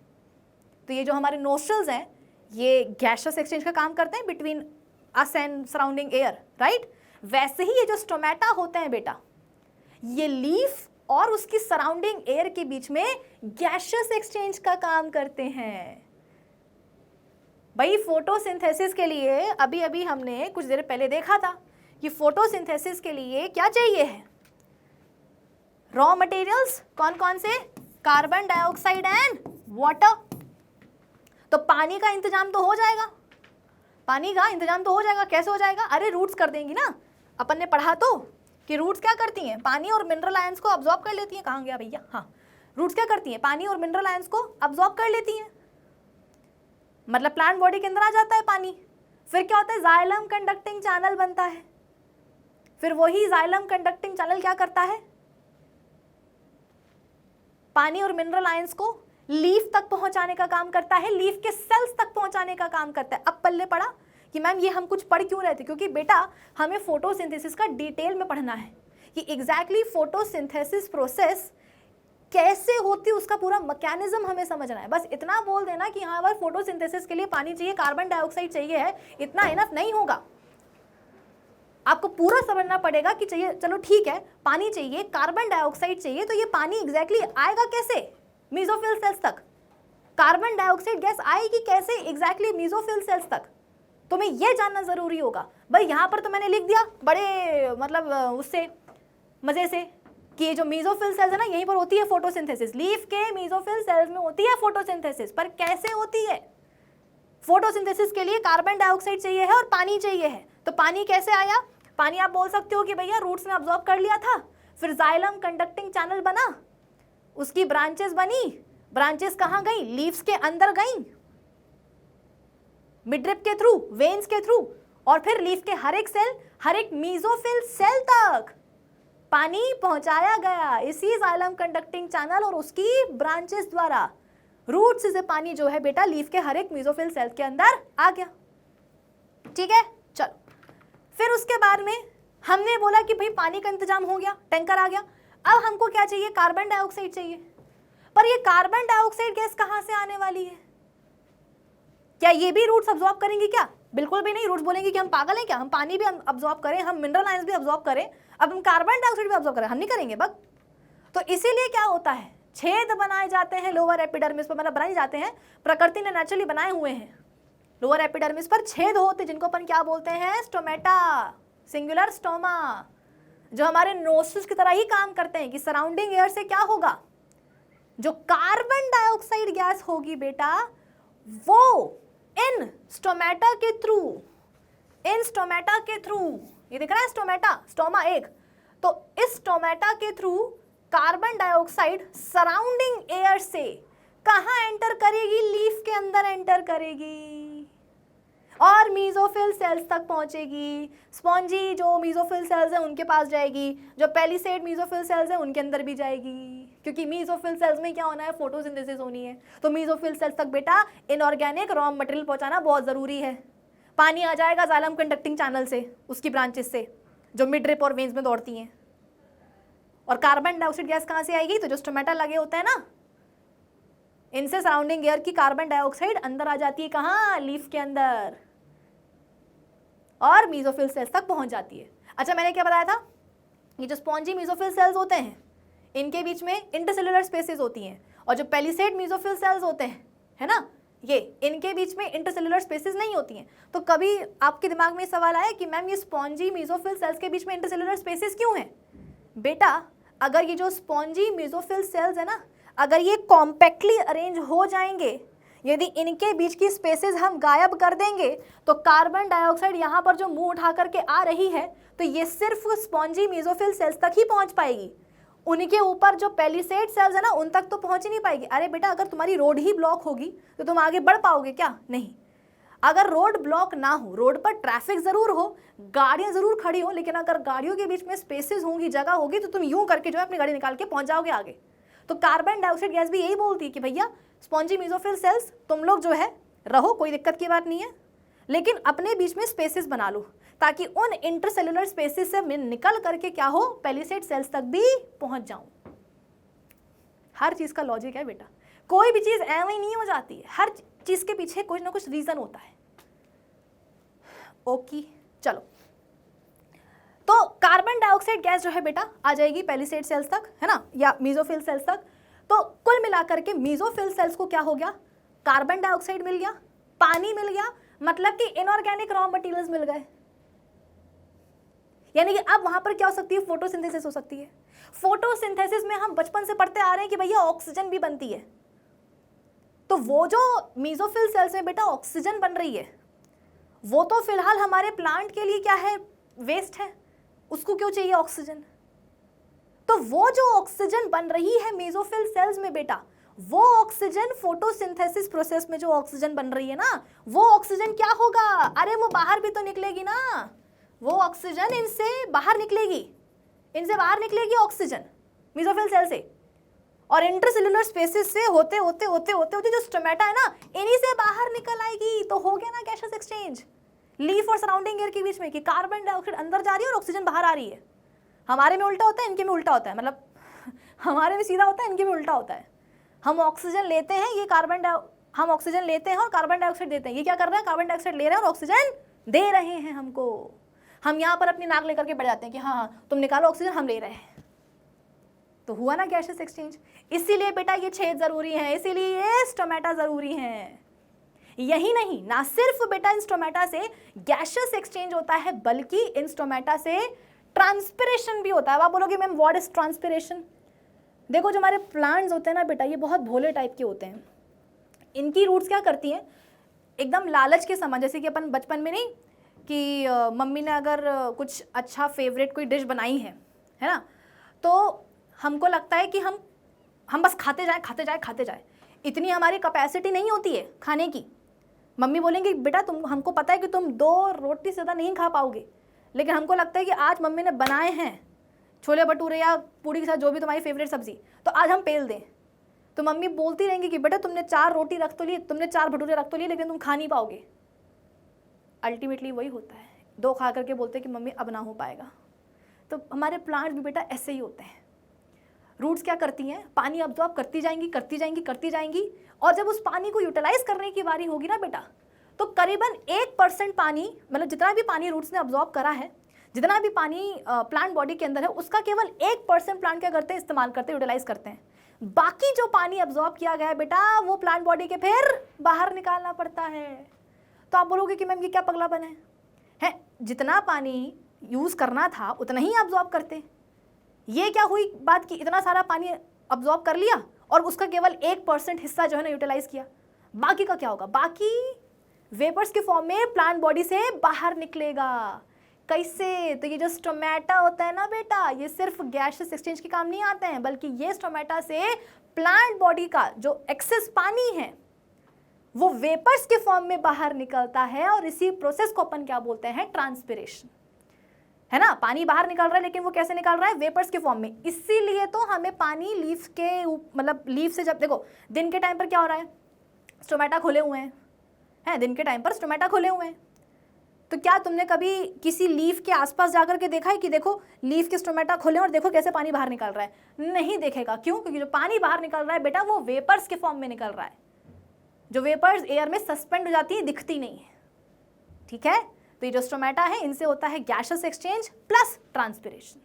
ये प्लांट बॉडी का जो एक्सेस पानी है वो वेपर्स के फॉर्म में स्टोमेटा से बाहर निकलता है, जिसको अपन क्या बोलते हैं, ट्रांसपिरेशन, ठीक है। लेकिन एक समस्या है। क्या समस्या है कि मैम अगर तो ये जो स्टोमेटा हैं ये अगर सुबह शाम दिन रात खुले रहेंगे तो यार प्लांट की बॉडी से जरूरत से ज़्यादा पानी बाहर निकल सकता है। चलो ठीक है, गैसियस एक्सचेंज होना है, ट्रांसपिरेशन होना है, लेकिन अगर ये छेद खुले रहेंगे, अगर जैसे कि तुम अपने घर का नल खोलते हो बाथरूम का नहाने के लिए, बाल्टी भरने के लिए, है ना, जब तक तुम्हारी बाल्टी भरी तब तक तुम अपने टैप को ऑन करके रखते हो। जैसे तुम्हारी बकेट भरी तुम नल को बंद कर देते हो ना। मैं बोलूँ कि नहीं, नल बंद मत करो, तो क्या होगा, ओवरहेड टैंक में जितना भी पानी है बेटा वो सब बह जाएगा, है ना, वाटर लॉस हो जाएगा। तो वैसे ही अगर ये स्टोमेटा दिन रात सुबह शाम खुले रहे तो फिर चांसेस हैं कि प्लांट बॉडी से ज़रूरत से ज़्यादा पानी ट्रांसपिरेशन के थ्रू एलिमिनेट हो जाए। रूट्स बोलेंगे कि यार ये हो क्या रहा है, हम पानी अब्जॉर्ब कर रहे हैं और ये पानी जा कहाँ रहा है। तो एक्सेसिव वाटर लॉस ना हो, इसीलिए ज़रूरी है कि समय समय पर ये स्टोमेटा खुले और समय समय पर बंद भी हों। ये नहीं कि बस खोल के बैठे हुए हैं, बिल्कुल ही बंद होना भी ज़रूरी है। तो इन स्टोमेटा को बंद और खोलने का, क्लोजिंग एंड ओपनिंग का जो रिस्पॉन्सिबिलिटी होती है वो दी जाती है स्पेशलाइज्ड सेल्स को, जिन्हें हम बोलते हैं गार्ड सेल्स। हर सोसाइटी के बाहर मेन गेट पर गार्ड भैया बैठे रहते हैं ना, वॉचमैन भैया, है ना। वो गार्ड भैया, वॉचमैन भैया क्या करते हैं कि कौन अंदर आ रहा है सोसाइटी के, कौन बाहर जा रहा है, उसके ऊपर नज़र रखना, गेट बंद करना और गेट खोलना। वैसे ही हर एक स्टोमेटल अपर्चर को या स्टोमा को खोलने और बंद करने के लिए दो किडनी बीन शेप के सेल्स होते हैं, जिनको अपन बोलते हैं गार्ड सेल्स। ये देखो, ये एक स्टोमा है, ये बेटा आपकी चलो ठीक है, ये देखो ये क्या है, स्टोमा है, ये पोर है, स्टोमेटल अपर्चर है, ठीक है। हर एक स्टोमा को, हर एक स्टोमेटल अपर्चर को गार्ड करने के लिए होते हैं देखो दो किडनी बीन शेप के सेल्स। किडनी बीन समझते हो ना, राजमे का जो शेप होता है, राजमा खाते हो कि नहीं, राजमे का जो शेप होता है ना उसी को अपन बोलते हैं किडनी बीन शेप्ड। तो देखो बिल्कुल उसी शेप के दो सेल्स पाए जाते हैं हर एक स्टोमा या हर एक स्टोमेटल अपर्चर के अराउंड, और इनको अपन क्या बोलेंगे बेटा, गार्ड सेल्स। जैसा नाम वही काम, गार्ड सेल्स नाम है तो इनका काम भी क्या होगा, गार्ड करना, ठीक है। चलो ठीक है, समझ में आ गया कि हाँ भाई हर एक स्टोमेटल अपर्चर को सराउंड करते हैं दो किडनी बीन शेप के सेल्स, जिनको हम क्या बोलते हैं, गार्ड सेल्स बोलते हैं। और यही क्या करते हैं, स्टोमेटल अपर्चर की क्लोजिंग एंड ओपनिंग को रेगुलेट करते हैं। पर कैसे? तो देखो होता क्या है, जब इन गार्ड सेल्स के अंदर पानी जाता है ना बेटा, तो ये ऐसे बलून जैसे फूल जाते हैं, और जब ये फूलते हैं तो ये अलग अलग हो जाते हैं, और जहाँ ये अलग अलग हुए तो इनके बीच में जो स्टोमेटल अपर्चर होता है बेटा वो खुल जाता है। आप इसको ऐसे समझना, जैसे कि सपोज ये एक गार्ड सेल है, ये एक गार्ड सेल है, ठीक है, और मेरा मुंह क्या है, स्टोमेटल अपर्चर है, एक स्टोमा है ना। ध्यान रखना कि हर एक स्टोमेटल अपर्चर या हर एक स्टोमेटा को गार्ड करने के लिए दो गार्ड सेल्स होते हैं, ठीक है। तो जैसे कि ये क्या है, एक स्टोमा है, और ये क्या है, गार्ड सेल्स हैं, ठीक है। अभी क्या हुआ, अभी आपको मेरा मुंह दिख रहा है क्या? देखो अगर आपको मेरा मुंह दिखे तो समझ जाना कि स्टोमेटल अपर्चर खुला हुआ है, और अगर आपको मेरा मुंह ना दिखे जैसे कि अभी, तो समझ जाना कि स्टोमेटल अपर्चर बंद है, ठीक है। तो अभी आपको मेरा मुंह दिख रहा है नहीं, मतलब अभी क्या है, स्टोमेटल अपर्चर बंद है। अब इसको खोलना है स्टोमा को, तो कैसे खोलेंगे, इन गार्ड सेल्स के अंदर पानी भरेगा। तो जब इनके अंदर पानी भरेगा बेटा तो ये फूल के एकदम ऐसे हो जाएंगे, कद्दू जैसे हो जाएंगे, ठीक है। तो जब ये फूले, जब इनके अंदर पानी गया, ये फूले, तो देखो ये अलग अलग हो गए, और जहाँ ये अलग अलग हो गए तो देखो आपको मेरा मुंह दिखना शुरू हुआ कि नहीं हुआ, मतलब कि स्टोमा खुल गया, ठीक है। अब इसको बंद करना है, तो बंद कैसे करेंगे, इनके अंदर का पानी बाहर निकल जाएगा। तो जब इनके अंदर का पानी बाहर निकलेगा बेटा तो ये श्रिंक हो जाएंगे, श्रिंक होकर के क्या होगा, ये ऐसे पास पास आ जाएंगे। तो जब ये पास आए तो देखो अब आपको मेरा मुंह दिख रहा है क्या? नहीं, इसका मतलब स्टोमा बंद हो गया। ठीक है, क्या हुआ भैया? हाँ, तो देखो जब इनके अंदर, जब गार्ड सेल्स के अंदर पानी जाता है तो ये एकदम फूल जाते हैं, और जब ये फूलते हैं तो ये अलग अलग हो जाता है और स्टोमा देखो खुल जाता है ना, स्टोमा इज ओपन। और जब इनके अंदर का पानी बाहर निकल जाता है, गार्ड सेल्स के अंदर का पानी बेटा बाहर निकल जाता है, तो ये पिचक जाते हैं, श्रिंक हो जाते हैं, जिसके कारण ये पास पास आ जाते हैं। और जहां ये पास पास आए देखो अब दिख रहा है क्या स्टोमा? नहीं, मतलब कि स्टोमा बंद हो गया। ठीक है, एनसीईआरटी का भी बेटा डायग्राम देख लो, बहुत बार एनसीईआरटी के इस डायग्राम के ऊपर बोर्ड एग्जाम में सवाल आ चुका है, इसलिए एनसीईआरटी का हर एक डायग्राम देखो मैं आपको दिखा रही हूँ। ये देखो, ये स्टोमेटल अपर्चर है, ये दिख रहा है आपको हरा हरा सा, दिस इज स्टोमेटल अपर्चर। ठीक है, ये आसपास देखो क्या है, हर एक स्टोमेटल अपर्चर के अराउंड बेटा, हर एक स्टोमा के अराउंड आपको 2 किडनी बीन शेप के गार्ड सेल्स देखने को मिलेंगे। और देखो एनसीईआरटी क्या बोल रही है? एनसीईआरटी बोल रही है कि भैया ये जो आपको दाने दाने से दिख रहे हैं गार्ड सेल्स में, ये क्या है? देखो क्लोरोप्लास्ट है। सवाल जो है ना ऐसा भी बनता है कि आपको, अब देखो यहाँ पर तो आपको अपनी एनसीईआरटी में कलरफुल डायग्राम देखने को मिलता है। ठीक है, जब बोर्ड एग्जाम में पेपर आता है तो क्या होता है? ब्लैक एंड व्हाइट डायग्राम देखने को मिलता है। तो ब्लैक एंड व्हाइट डायग्राम में क्या होता है? फिर कंफ्यूजन होती है कि मैम हमने तो कलर से याद करा था, लेकिन जो डायग्राम है वो कैसा है? ब्लैक एंड व्हाइट है, तो अब याद नहीं आ रहा। तो इसको थोड़ा देखने की कोशिश करो, है ना, समझने की कोशिश करो कि ये क्या है? स्टोमेटल अपर्चर है। एनसीईआरटी क्या बोल रही है? ये क्या है? गार्ड सेल्स हैं। और गार्ड सेल्स के अंदर ये जो दाने दाने या जो ये गोले गोले गोले गोले नजर आ रहे हैं, ये गोले गोले क्या है? ये है क्लोरोप्लास्ट। ठीक है, तो ये देखो स्टोमेटल अपर्चर दिख रहा है, मतलब स्टोमा खुला हुआ है। नहीं दिख रहा है, गार्ड सेल्स पिचक करके पास पास आ गए हैं, इसका मतलब स्टोमेटल पोर बंद हो गया है। तो मुझे लगता है कि यहाँ तक की पूरी कहानी तुम लोगों को अच्छे से समझ में आ गई होगी कि भाई स्टोमेटा क्या होते हैं और उनका क्या रोल होता है, कि स्टोमेटा के थ्रू ही प्लांट बॉडी और उसकी सराउंडिंग एयर के बीच में गैशियस एक्सचेंज होता है, कि कार्बन डाइऑक्साइड अंदर आती है, ऑक्सीजन बाहर निकलती है। स्टोमेटा के थ्रू ही ट्रांसपिरेशन की प्रोसेस होती है, कि प्लांट बॉडी का जो एक्सेस वाटर है वो वेपर्स के फॉर्म में प्लांट बॉडी से बाहर निकलता है, सराउंडिंग एयर में जाता है थ्रू स्टोमेटा। तो सारे अच्छी चीज़ें हैं स्टोमेटा को लेकर के, लेकिन हाँ इसका मतलब ये नहीं कि हम स्टोमेटा को पूरे टाइम खोल के रखेंगे। बेटा अगर हम पूरे टाइम स्टोमेटा को खोल के रखेंगे तो क्या होगा? एक्सेसिव वाटर लॉस हो जाएगा प्लांट बॉडी से, वो सही नहीं है। तो हम सोचते हैं कि एक काम करते हैं, हम स्टोमेटा को ना परमानेंटली बंद कर लेते हैं। अगर बंद कर लेंगे तो क्या होगा? अरे गैशियस एक्सचेंज नहीं हो पाएगा ना। तो ज़रूरी ये है कि भाई टाइम टू टाइम स्टोमेटा को खोला जाए और बंद किया जाए। ऑब्वियसली हम तो नहीं करेंगे, तो हर एक स्टोमेटल पोर या अपर्चर बोल लो या स्टोमा बोल लो, उसकी ओपनिंग एंड क्लोजिंग को रेगुलेट करने के लिए हर एक स्टोमा को गार्ड करने वाले 2 सेल्स होते हैं, जिनका शेप कैसा होता है? देखो ऐसा किडनी बीन टाइप का शेप होता है, और जैसा इनका काम है वही उनका नाम है। गार्ड करने का काम है तो नाम भी क्या पड़ जाता है? गार्ड सेल्स नाम पड़ जाता है। मतलब कि हर एक स्टोमेटल अपर्चर को या पोर को सराउंड करते हैं 2 किडनी बीन शेप के सेल्स, जिनको हम बोलते हैं गार्ड सेल्स।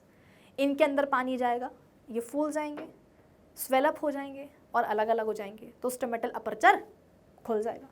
गार्ड सेल्स के अंदर का पानी यदि बाहर निकलेगा तो ये पिचक जाएंगे, श्रिंक हो जाएंगे, और श्रिंक होकर के पास पास आ जाएंगे, तो अपर्चर बंद हो जाएगा। ठीक है, आ गया ना समझ में? चलो अब हम आगे बढ़ते हैं। अब देखो ऐसा है कि यहाँ तक हमने जितनी भी बातचीत करी, उस बातचीत से हमें यह समझ में आ गया कि भाई हमारे लीफ के जो मीजोफिल सेल्स होते हैं, आप बोलोगे कि मैम घूम फिर करके आप मीजोफिल सेल्स पे ही पहुंच जाते हो। हाँ बेटा पहुंचना पड़ेगा, पता है क्यों? क्योंकि मीजोफिल सेल्स में ही तो होनी है फोटोसिंथेसिस, तो घूम फिर करके तो हमें उन पर आना ही पड़ेगा ना, तुम चाहो चाहे ना चाहो। मैं तो कहती हूँ चाहो, तभी तुम्हें समझ में आएगा। ठीक है, तो अभी तक हमने जितनी भी बातचीत करी उससे में ये क्लियर हो गया कि जो लीफ के हमारे मीजोफिल सेल्स हैं, इनके पास कार्बन डाइऑक्साइड और पानी कैसे पहुंच पाता है? भाई कब से पढ़ते आ रहे हैं कि फोटोसिंथेसिस के लिए इनऑर्गेनिक रॉ मटेरियल्स चाहिए हैं, कार्बन डाइऑक्साइड एंड वाटर। तो इतना जो अभी तक हमने 1 घंटे पढ़ा है, उससे आपको इतनी क्लैरिटी तो मिल गई ना कि किस तरीके से पानी और कार्बन डाइऑक्साइड ये दोनों पहुंचते हैं हमारे मीजोफिल लीफ के मीजोफिल सेल्स तक। क्यों लीफ के मेसोफिल सेल्स तक? क्योंकि यहीं पर होनी है फोटोसिंथेसिस। अब आप बोलोगे कि मैम देखो वैसा है कि लीफ के जो मेसोफिल सेल्स हैं जहां पर फोटोसिंथेसिस होनी है वहां पर पहुंच गया है पानी, और वहां पर पहुंच गई है कौन? Carbon dioxide gas. अब और देरी मत करो, अब और जो है ना हमको मतलब फोटोसिंथेसिस से दूर मत करो, अब तो पढ़ाई दो फोटोसिंथेसिस। हाँ पढ़ाऊंगी, लेकिन उसके पहले एक और चीज पढ़नी पड़ेगी। क्या पढ़नी पड़ेगी बेटा? गेस करो। क्लोरोप्लास्ट का स्ट्रक्चर याद करो। कुछ देर पहले तुम लोगों को मैंने बताया था कि ये जो हमारे मेसोफिल सेल्स होते हैं, है ना, ये जो मेसोफिल सेल्स होते हैं हमारे, चाहे वो पेलिसेड मेसोफिल सेल्स हो या ये स्पॉन्जी पेरेन्काइमा सेल्स हो, इनके साइटोप्लाज्म में भर भर के क्या होता है? क्लोरोप्लास्ट होता है, भर भर के, जिसके अंदर पाया जाता है क्लोरोफिल पिगमेंट। और बेटा ये जो क्लोरोफिल पिगमेंट है ना, यही है जिसके कारण फोटोसिंथेसिस शुरू होती है। अगर ये ना हो ना क्लोरोफिल पिगमेंट, तो फोटोसिंथेसिस शुरू ही ना हो पाए। तुम लाख दे दो मेसोफिल सेल्स को कार्बन डाइऑक्साइड और पानी और तमाम सारी चीजें, लेकिन अगर क्लोरोफिल नहीं हुआ कुछ ना हो पाएगा, फोटोसिंथेसिस शुरू ही नहीं हो पाएगी। लाइट एनर्जी देते हुए भी फोटोसिंथेसिस जो ना बेटा शुरू नहीं हो पाएगी। क्यों? अभी अपन पढ़ेंगे आगे। अभी के लिए बस इतना समझ लो कि यार क्लोरोफिल फोटोसिंथेसिस के लिए बहुत जरूरी है। फोटोसिंथेसिस की शुरुआत के लिए ही क्लोरोफिल बहुत जरूरी है। हमारे पास वही तो नहीं है, हमारे पास हीमोग्लोबिन है भाई, हमारे पास भी तो कार्बन डाइऑक्साइड गैस होती है। हम तो खुद ही क्या करते हैं, हमारी बॉडी के जो सेल्स होते हैं बेटा वो तो खुद ही कार्बन डाइऑक्साइड बना लेते हैं। हमारे पास भी पानी है, धूप तो हम पे भी आके गिरती है, तो हम क्यों नहीं कर लेते फोटोसिंथेसिस? क्लोरोफिल नहीं है ना, हीमोग्लोबिन है। अगर होता क्लोरोफिल हमारे अंदर भी तो शायद हम भी कर लेते फोटोसिंथेसिस। पर खैर चलो छोड़ो, अब क्या करते, जो चीज़ नहीं है उसके बारे में क्यों रोना रोएं, जो जिसके पास है उसके बारे में पढ़ लेते हैं, ठीक है। तो हाँ, मैंने क्या बताया था कि जो मेसोफिल सेल्स होते हैं इनके साइटोप्लाज्म में भर भर के क्लोरोप्लास्ट होता है, और क्लोरोप्लास्ट में क्या होता है? क्लोरोफिल पिगमेंट होता है, जिससे अल्टीमेटली फोटोसिंथेसिस की शुरुआत होने वाली है, ठीक है। तो दिमाग लगाओ, क्लोरोफिल इतना जरूरी है, तो क्लोरोफिल जिस कंटेनर में है बोले तो क्लोरोप्लास्ट, वो कितना जरूरी होगा? और अगर वो इतना जरूरी है बेटा तो उसको पढ़ना भी तो बनता है ना, कि नहीं बनता? कहाँ गया ये? आप बोलोगे कि मैम नहीं पढ़ेंगे, हम नहीं पढ़ेंगे। हमारे लिए बस इतना जानना जरूरी है कि लीफ के जो मेसोफिल सेल्स होते हैं वहीं पर होती है फोटोसिंथेसिस। क्यों? क्योंकि उनके साइटोप्लाज्म में भर भर के क्या होता है? क्लोरोप्लास्ट होता है। क्लोरोप्लास्ट में क्या होता है? क्लोरोफिल पिगमेंट, जो फोटोसिंथेसिस के लिए एसेंशियली रिक्वायर्ड है। बस हमारे लिए इतना जानना जरूरी है। अरे नहीं यार, 10th में आ गए हो ना, एक स्टेप और आगे बढ़ जाओ बेटा, प्लीज बढ़ जाओ, मेरे कहने पर बढ़ जाओ। माना कि मेसोफिल सेल्स में फोटोसिंथेसिस की प्रोसेस होती है, मैं यहाँ पे लिख भी चुकी हूं, लेकिन मेसोफिल सेल्स में भी कहाँ बेटा? प्लांट सेल के अंदर तो बहुत कुछ होता है, सेल वॉल भी होती है, प्लाज्मा मेम्ब्रेन भी होती है, सेल साइटोप्लाज्म भी होता है, तमाम सारे सेल ऑर्गेनल्स होते हैं, माइटोकॉन्ड्रिया, गोल्जी बॉडी, ईआर और क्या बोलते हैं राइबोसोम्स और न्यूक्लियस और ये और वो। प्लांट सेल के अंदर तो क्या कुछ नहीं होता। मैं बोल रही हूँ कि अगर मेसोफिल सेल्स में फोटोसिंथेसिस हो रही है तो कहाँ हो रही है? जैसे कि तुम कुछ भी सपोज तुमने अमेज़ॉन से जो है अपने लिए कुछ बढ़िया सा ऑर्डर किया है, या तुमने जोमेटो से जो है ना अपने लिए नूडल्स ऑर्डर करे हैं, तो तुम जोमेटो वालों को पूरा एड्रेस बताओगे ना, सिर्फ ये तो लिख करके नहीं छोड़ दोगे कि हम तो भोपाल में रहते हैं। अब भोपाल में कहाँ रहते हो? प्रॉपर एड्रेस दोगे कि नहीं दोगे? भोपाल में कौन से एरिया में रहते हो, कौन सा फ्लैट नंबर, कौन सा हाउस नंबर, कौन सा गली नंबर, लैंडमार्क बताओगे ना। ऐसे तो नहीं छोड़ दोगे कि भाई बूझो तो जाने, तुम्हारा काम है डिलीवर करना, तुम करो डिलीवर हमको ढूंढ के। ऐसा नहीं होता ना, पूरा एड्रेस देना पड़ता है। तो अगर मैं बोल रही हूँ कि मेसोफिल सेल्स में फोटोसिंथेसिस हो रही है तो कहाँ हो रही है? तो मेसोफिल सेल्स का बेटा जो साइटोप्लाज्म होता है, साइटोप्लाज्म में जो क्लोरोप्लास्ट होते हैं ना, उन्हीं में होती है फोटोसिंथेसिस। तो पूरा एड्रेस समझ जाओ फोटोसिंथेसिस का। मेसोफिल सेल्स का साइटोप्लाज्म, उसमें प्रेजेंट क्लोरोप्लास्ट्स, वही होती है फोटोसिंथेसिस। तो तो जब यहाँ हो रही है फोटोसिंथेसिस तो पढ़ो ना इसका स्ट्रक्चर, आ जाओ पढ़ते हैं, बहुत मुश्किल नहीं है, 9th में तुम लोग पढ़ के आई होंगे। क्लोरोप्लास्ट बेटा क्या होता है, एक तरह का सेल ऑर्गेनल ही होता है, इसको कुछ बहुत स्पेशल तुम लोग वो मत समझ लेना कि हो क्लोरोप्लास्ट, अरे नॉर्मल सा सेल ऑर्गेनल ही है, बस बात ये है कि इसमें जो है क्लोरोफिल है और यहीं पर होनी है फोटोसिंथेसिस, ठीक है। अभी ये अच्छा बेटा ये एड्रेस भी अभी पूरा नहीं हुआ है, इसमें हाउस नंबर लिखना बाकी है। तुमने कॉलोनी तो लिख दी है क्लोरोप्लास्ट, तुमने गली का नाम तो लिख दिया है, तुमने अपने शहर का नाम तो लिख दिया है, लेकिन अभी क्या बाकी है, हाउस नंबर लिखना बाकी है, अभी लिखते हैं अपन, रुक जाओ, ठीक है। चलो क्लोरोप्लास्ट में होने वाली है फोटोसिंथेसिस, पर क्लोरोप्लास्ट में भी कहाँ, तो देखो ये क्या है, एक नॉर्मल सा सेल ऑर्गेनल है, इसका जो कवर होता है बेटा वो दो मेम्ब्रेन का बना होता है।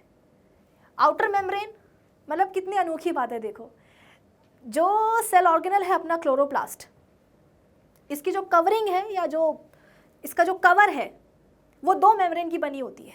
बाहर वाली मेम्ब्रेन को सोचो क्या बोलते होंगे, आउटर मेम्ब्रेन, अंदर वाली मेम्ब्रेन को बताओ क्या बोलते होंगे, इनर मेम्ब्रेन। वाह मजे आ गई, अरे कहाँ गया, हाँ तो क्लोरोप्लास्ट की जो कवरिंग है बेटा वो दो मेम्ब्रेन्स की बनी होती है, बाहर वाली आउटर मेम्ब्रेन, अंदर वाली इनर मेम्ब्रेन, है ना। ये देखो ये आउटर वाली हो गई और ये जो आपको अंदर दिख रही है इसको अपन बोलते हैं इनर मेम्ब्रेन। ये इंटर मेम्ब्रेन क्यों लिखा है पगला, अच्छा सॉरी ये है इनर मेम्ब्रेन, ये वाली है ना। ये जो आपको डार्क ग्रीन कलर की दिख रही है, पता नहीं तुम लोगों को पिक्चर में डार्क ग्रीन दिख भी रहा है कि नहीं दिख रहा है, ये पूरा जो डार्क ग्रीन है बेटा, ये डार्क नहीं, तुमको मुझे लग रहा है लाइट ही दिख रहा होगा,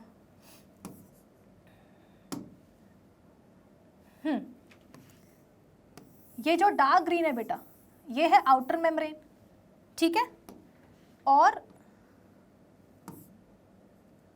ये जो लाइट ग्रीन है ये वाली ये है इनर मेम्ब्रेन, ठीक है। मैं इसको थोड़ा सा अलग से ड्रॉ करके भी आपको बता देती हूँ, this is outer membrane and this is inner membrane, outer membrane and inner membrane, ठीक है। अब इनर मेम्ब्रेन के और अगर आप अंदर जाओगे, इधर पर आपको एक खाली सी जगह दिख रही होगी, इस खाली सी बेटा जगह को अपन क्या बोल देते हैं, स्ट्रोमा बोल देते हैं। क्या बोल देते हैं, स्ट्रोमा। क्यों पढ़ रहे हैं, अरे गली नंबर लिखना है ना, फोटोसिंथेसिस प्रोसेस का एड्रेस लिखना है, गली नंबर लिखना है, इसलिए ये सब जानना जरूरी है तुम्हारे लिए, ठीक है। तो ये हो गई आउटर मेम्ब्रेन, ये हो गई इनर मेम्ब्रेन। क्लोरोप्लास्ट की जो इनर मेम्ब्रेन है उसके यदि आप और अंदर जाओगे तो आपको एक खाली मैदान दिखेगा और उसी को अपन क्या बोल देते हैं, स्ट्रोमा, ठीक है। अब इसी स्ट्रोमा में पता है क्या होता है, कुछ डिस्क लाइक स्ट्रक्चर्स, या आप ऐसा भी बोल सकते हो कि कुछ कॉइन लाइक स्ट्रक्चर। कॉइन पता है ना, कॉइन सिक्के, 5 रुपए का सिक्का है ना, तो सपोज करो कि तुम्हारे पास 5 रुपए के सिक्के हैं, कॉइन है, और तुम क्या कर रहे हो, उनका बंडल बना रहे हो, बंडल, एक के ऊपर एक तुमने जो है ना 5 रुपए के कॉइन रखने शुरू करे हैं, कुछ इस तरीके से, देखो 1 2 3 4 5, ये बन गया एक बंडल, और बना लो एक और बंडल, और बना लो एक और बंडल, ठीक है। तो आपने क्या करा है, 5 रुपए के सिक्के या कॉइन बोलो या डिस्क लाइक स्ट्रक्चर्स बोल लो, आपने उनको एक के ऊपर एक रख करके जो है ना इस तरीके से एक बंडल बना लिया है, मतलब कई सारे आपने बंडल बना लिए हैं। तो वाकई में बेटा देखो क्लोरोप्लास्ट में भी ना ऐसे ही होता है कि स्ट्रोमा में डिस्क लाइक स्ट्रक्चर्स होते हैं या कॉइन लाइक स्ट्रक्चर्स होते हैं जो एक के ऊपर एक अरेंज्ड रहते हैं और उनके ऐसे बंडल्स बन जाते हैं। ये जो डिस्क लाइक स्ट्रक्चर्स हैं बेटा, इनको अपन बोलते हैं थैलाकॉइड्स। क्या बोलते हैं इनको अपन, थैलाकॉइड्स। और ये जो एक बंडल बना है इसको अपन बोलते हैं ग्रैनम। क्या बोलते हैं, ग्रैनम।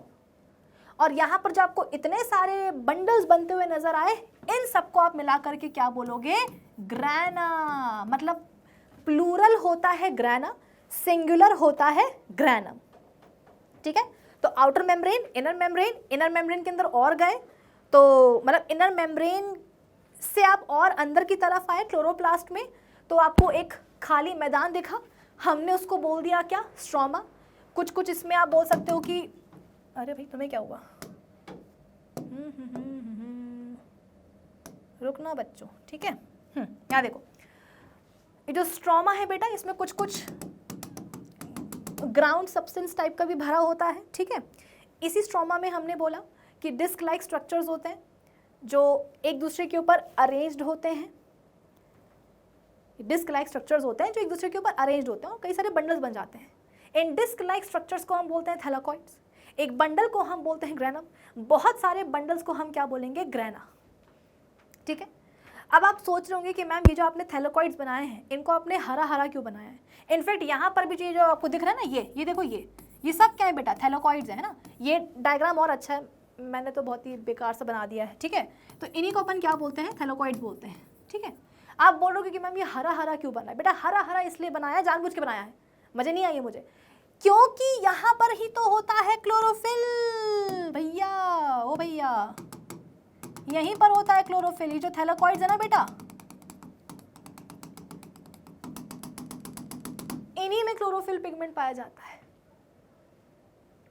क्लोरोफिल कितना जरूरी है वो तो मैंने आपको अभी बताया था कि फोटोसिंथेसिस प्रोसेस की शुरुआत ही तब होती है जब क्लोरोफिल पिगमेंट जो है ना बिल्कुल अपने फुल फॉर्म में होता है। क्लोरोफिल पिगमेंट ही नहीं है तो तुम चाहे कितने भी रॉ मटेरियल दे दो, कितनी भी एनर्जी दे दो, फोटोसिंथेसिस नहीं होने वाली है बच्चों, नहीं होने वाली है।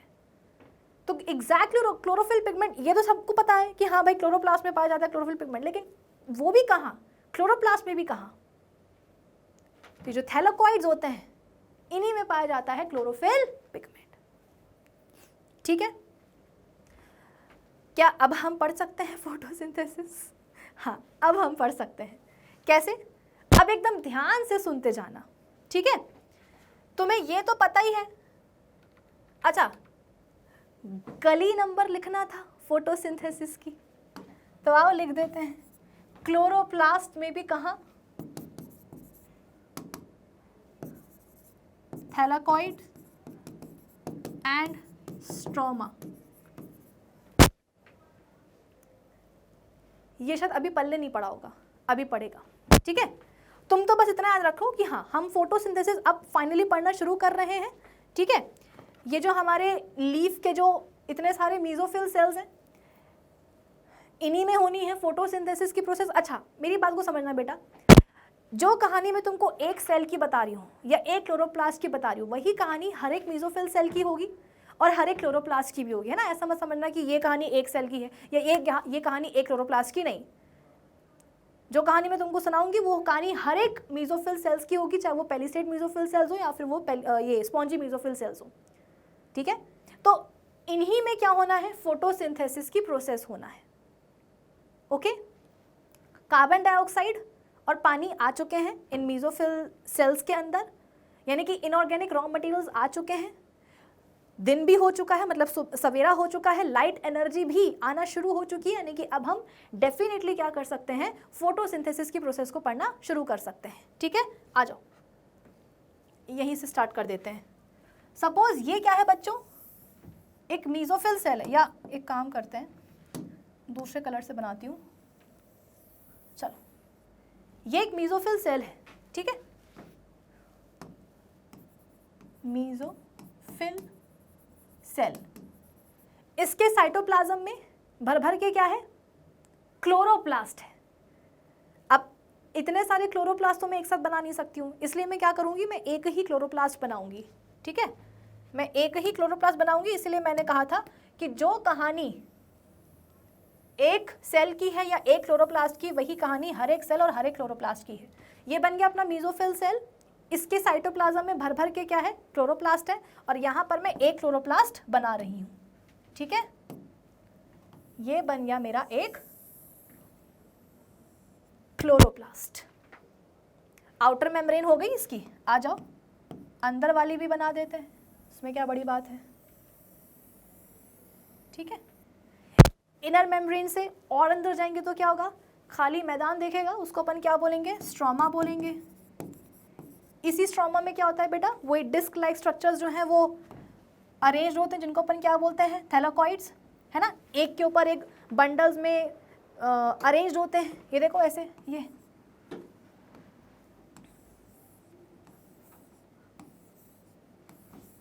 बहुत सारे नहीं बनाऊंगी वरना कंफ्यूज हो जाओगे तुम भी और मैं भी, ठीक है। और इन्हीं को अपन क्या बोलते हैं, थैलाकॉइड्स, इन्हीं को अपन बोलते हैं थैलाकॉइड्स। और इन बंडल्स को अपन क्या बोलेंगे, ग्रैना। एक बंडल को क्या बोलेंगे, ग्रैनम, ठीक है। और ये है क्या बेटा, ये है अपना क्लोरोप्लास्ट। सब लिखती जा रही हूं ताकि तुम्हें कंफ्यूजन ना रहे। जब तुम डायग्राम देखो तो पता चला कि तुम लोग कंफ्यूज ही हो जाओ कि मैम ये क्या आपने पढ़ाया था, हम तो भूल ही गए। दिस इज क्लोरोप्लास्ट, नीचे लिख रही हूँ, ठीक है। चलो अब क्या हुआ, सुबह हो गई मामू, मतलब कि सनलाइट आ गई, सनलाइट आ गई है ना। यहाँ से देखो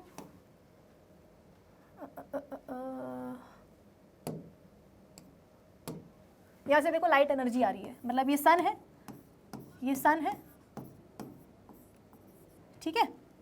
और इसकी सनलाइट आ रही है, ये सनलाइट आ रही है, बोले तो लाइट एनर्जी, लाइट एनर्जी आ रही है ये। और जैसा कि हमने ये समझ लिया है कि लीफ की जो मेसोफिल सेल्स हैं उनमें कार्बन डाइऑक्साइड गैस आ चुकी है और पानी भी आ चुका है, ठीक है।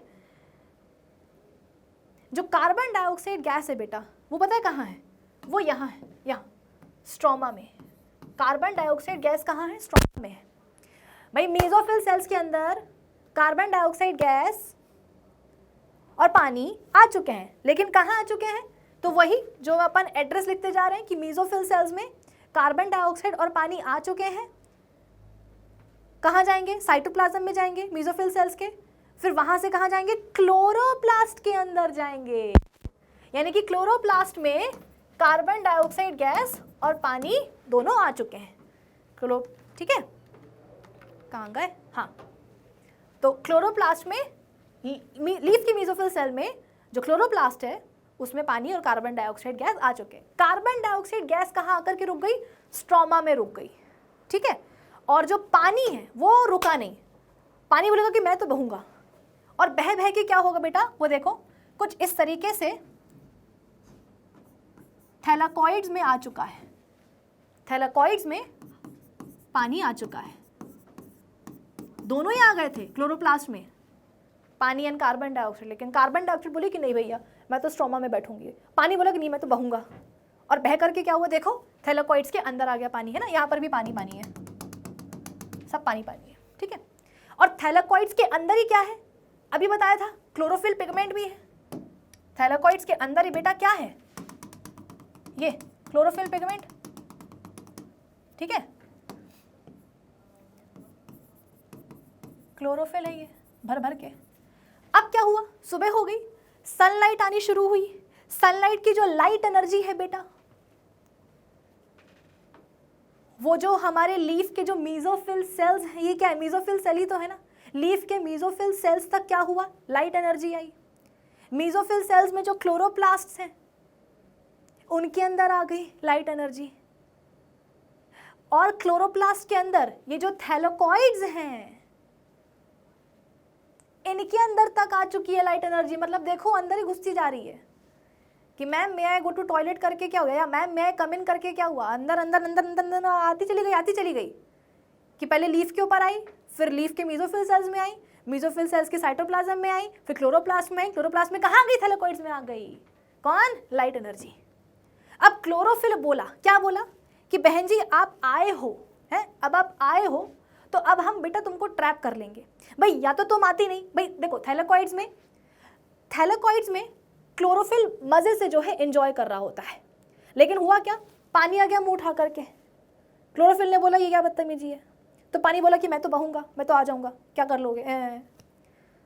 फिर क्या हुआ, लाइट एनर्जी भी आ गई, तो क्लोरोफिल का दिमाग खराब हो गया, वो बोलते हैं क्या है यार, ये घर मेरा और दुनिया भर के लोग आकर के यहाँ पर रहते जा रहे हैं, आओ बेटा तुमको हम सबक सिखाते हैं।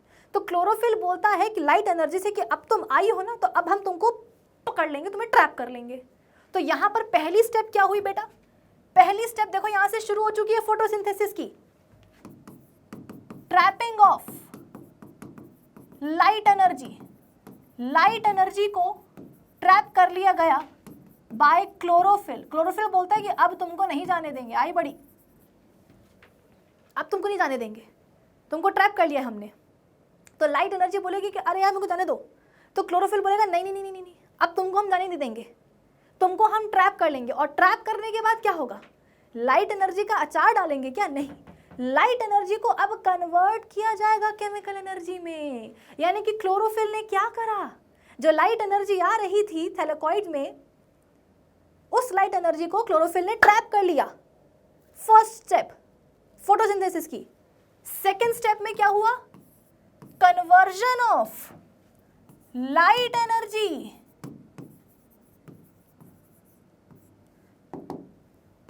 Into chemical energy. Light energy को केमिकल एनर्जी में कन्वर्ट किया गया। तो लाइट एनर्जी बोलेगी कि हे भगवान मैंने तो आके ही गलती कर दी, अरे मेरे को क्या पता था कि मुझे यहाँ पे ट्रैप कर लिया जाएगा, अरे ट्रैप छोड़ो, मुझे यहाँ पर केमिकल एनर्जी में कन्वर्ट कर लिया जाएगा। तो क्लोरोफिल बोलता है आई मुझे, आया स्वाद। तो अब तुम्हें समझ में आया कि क्लोरोफिल कितना ज़रूरी है। अगर ये ना होता तो लाइट एनर्जी आ भी जाती तो भी कौन उसको ट्रैप करता, अगर वो ट्रैप नहीं होती तो केमिकल एनर्जी कहाँ से बनती। सेकेंड स्टेप समझ में आई।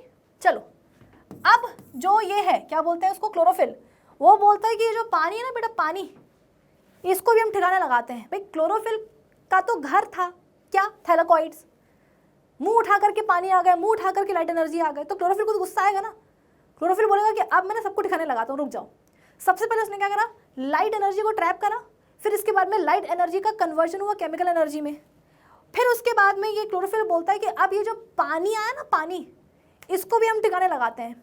कैसे, ये जो केमिकल एनर्जी है बेटा जो बनी है, ये केमिकल एनर्जी अब इस पानी को तोड़ेगी, यानी कि breakdown of water by chemical energy. Chlorophyll बोलता है कि आ गए बड़े मुंह उठा करके थैलेकॉइड में, मेरे घर में, तुमको हम सबक सिखाते हैं। अब ये जो केमिकल एनर्जी बनाई है, मतलब तुम जरा सोचो कि जो क्लोरोफिल पिगमेंट है वो कितना षड्यंत्रकारी है, षड्यंत्र बनाता है। कि सबसे पहले लाइट एनर्जी को कैप्चर किया गया, पानी को पता नहीं था कि ये जो लाइट एनर्जी को कैप्चर किया जा रहा है अल्टीमेटली वो टूटेगा, वही पिटना उसी को है। वो तो मस्त खड़े होकर देख रहे थे कि वाह वाह वाह, लाइट एनर्जी को कैप्चर किया जा रहा है, वाह मजा आ गई। वो जो ट्रैप्ड लाइट एनर्जी थी बेटा, वही कन्वर्ट हुई केमिकल एनर्जी में, और फिर जो केमिकल एनर्जी बनी वही क्या करेगी, उठा करके पानी को तोड़ देगी। किस में तोड़ेगी, तो पानी टूटेगा हाइड्रोजन में और ऑक्सीजन में। पानी का ब्रेकडाउन हुआ ना, पानी का ब्रेकडाउन हुआ, किस में हुआ, हाइड्रोजन में और ऑक्सीजन में। और ये स्टेप्स अभी चल कहाँ रही है बेटा, ये सारी स्टेप्स अभी थैलेकॉइड्स के अंदर ही चल रही है ना, अभी अपन थैलेकॉइड्स के बाहर नहीं आए। पानी बोलेगा ओ तेरी, मैं तो टूट गया हाइड्रोजन एंड ऑक्सीजन में, अब क्या होगा, अब कुछ नहीं। थैलेकॉइड बोलेगा चलो निकलो बाहर, आए बड़े, आई मजे। यानी कि जो ऑक्सीजन बनी थी बेटा, अब क्या होगा, वो थैलेकॉइड के बाहर निकलेगी, कहाँ आ जाएगी, स्ट्रोमा में आ जाएगी। स्ट्रोमा से भी वो बाहर निकल के आ जाएगी कहाँ, मेसोफिल सेल के साइटोप्लाज्म में। और मेसोफिल सेल्स के साइटोप्लाज्म में जो ऑक्सीजन आ गई है, भाई थैलेकॉइड में थी ऑक्सीजन, बाहर आई स्ट्रोमा में, स्ट्रोमा से कहाँ आई, क्लोरोप्लास्ट के बाहर आ गई मेसोफिल सेल के साइटोप्लाज्म में। अब मेसोफिल सेल से के भी साइटोप्लाज्म से क्या होगा, ऑक्सीजन बाहर निकलेगी, मतलब ऑक्सीजन बाहर निकल चुकी है मेसोफिल सेल्स से। और बाहर निकल करके क्या होगा, ये देखो यहाँ पर सपोज ये मेसोफिल सेल है, यहाँ पर हो रही है फोटोसिंथेसिस की प्रोसेस, ये बन गई ऑक्सीजन, बाहर निकल के आई, सेल्स के बाहर निकल के आ गई। अब क्या होगा, ये वही इंटरसेलुलर स्पेसेस से निकलते निकलते निकलते निकलते क्या होगा बेटा, ये स्टोमेटा से बाहर आ जाएगी। मतलब कार्बन डाइऑक्साइड गैस अंदर गई थी, कार्बन डाइऑक्साइड गैस अंदर गई थी, अरे तभी तो पहुंची ना मेसोफिल सेल तक। और जो मेसोफिल सेल्स में ऑक्सीजन बन रही है वो सेल से बाहर निकल रही है, और इंटरसेलुलर स्पेसेस से होती हुई क्या हो रहा है, स्टोमेटा से बाहर निकल रही है। हो गया गैसियस एक्सचेंज। तो यहां पर मैं लिख दूं, कहां गया,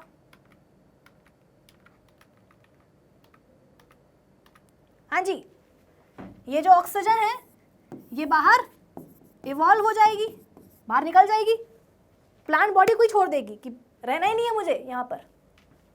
फिर उसके बाद में क्या होगा, ये जो हाइड्रोजन है जो बना है थैलाकॉइड में, इसको भी ठिकाने लगाया जाएगा। भाई क्लोरोफिल तो बोलेगा निकलो तुम यहाँ से बाहर, आए बड़े। तो अब ये जो हाइड्रोजन है ना बेटा, ये भी क्या होगा, ये थैलाकॉइड से बाहर निकलेगा और बाहर निकल करके कहाँ आ जाएगा, ये बाहर निकल करके आ जाएगा स्ट्रोमा में। तो तुम ना पूरी इस मतलब प्रोसेस को समझो कि पानी को तोड़ा गया, उसका ब्रेकडाउन किया गया, हाइड्रोजन एंड ऑक्सीजन बने। ऑक्सीजन थैलाकॉइड से बाहर निकल करके आती है स्ट्रोमा में, स्ट्रोमा से भी वो बाहर निकल जाती है, मतलब वो क्लोरोप्लास्ट के बाहर ही आ जाती है। कहाँ, मेसोफिल सेल के साइटोप्लाज्म में। अल्टीमेटली वो मेसोफिल सेल से भी बाहर निकल जाती है।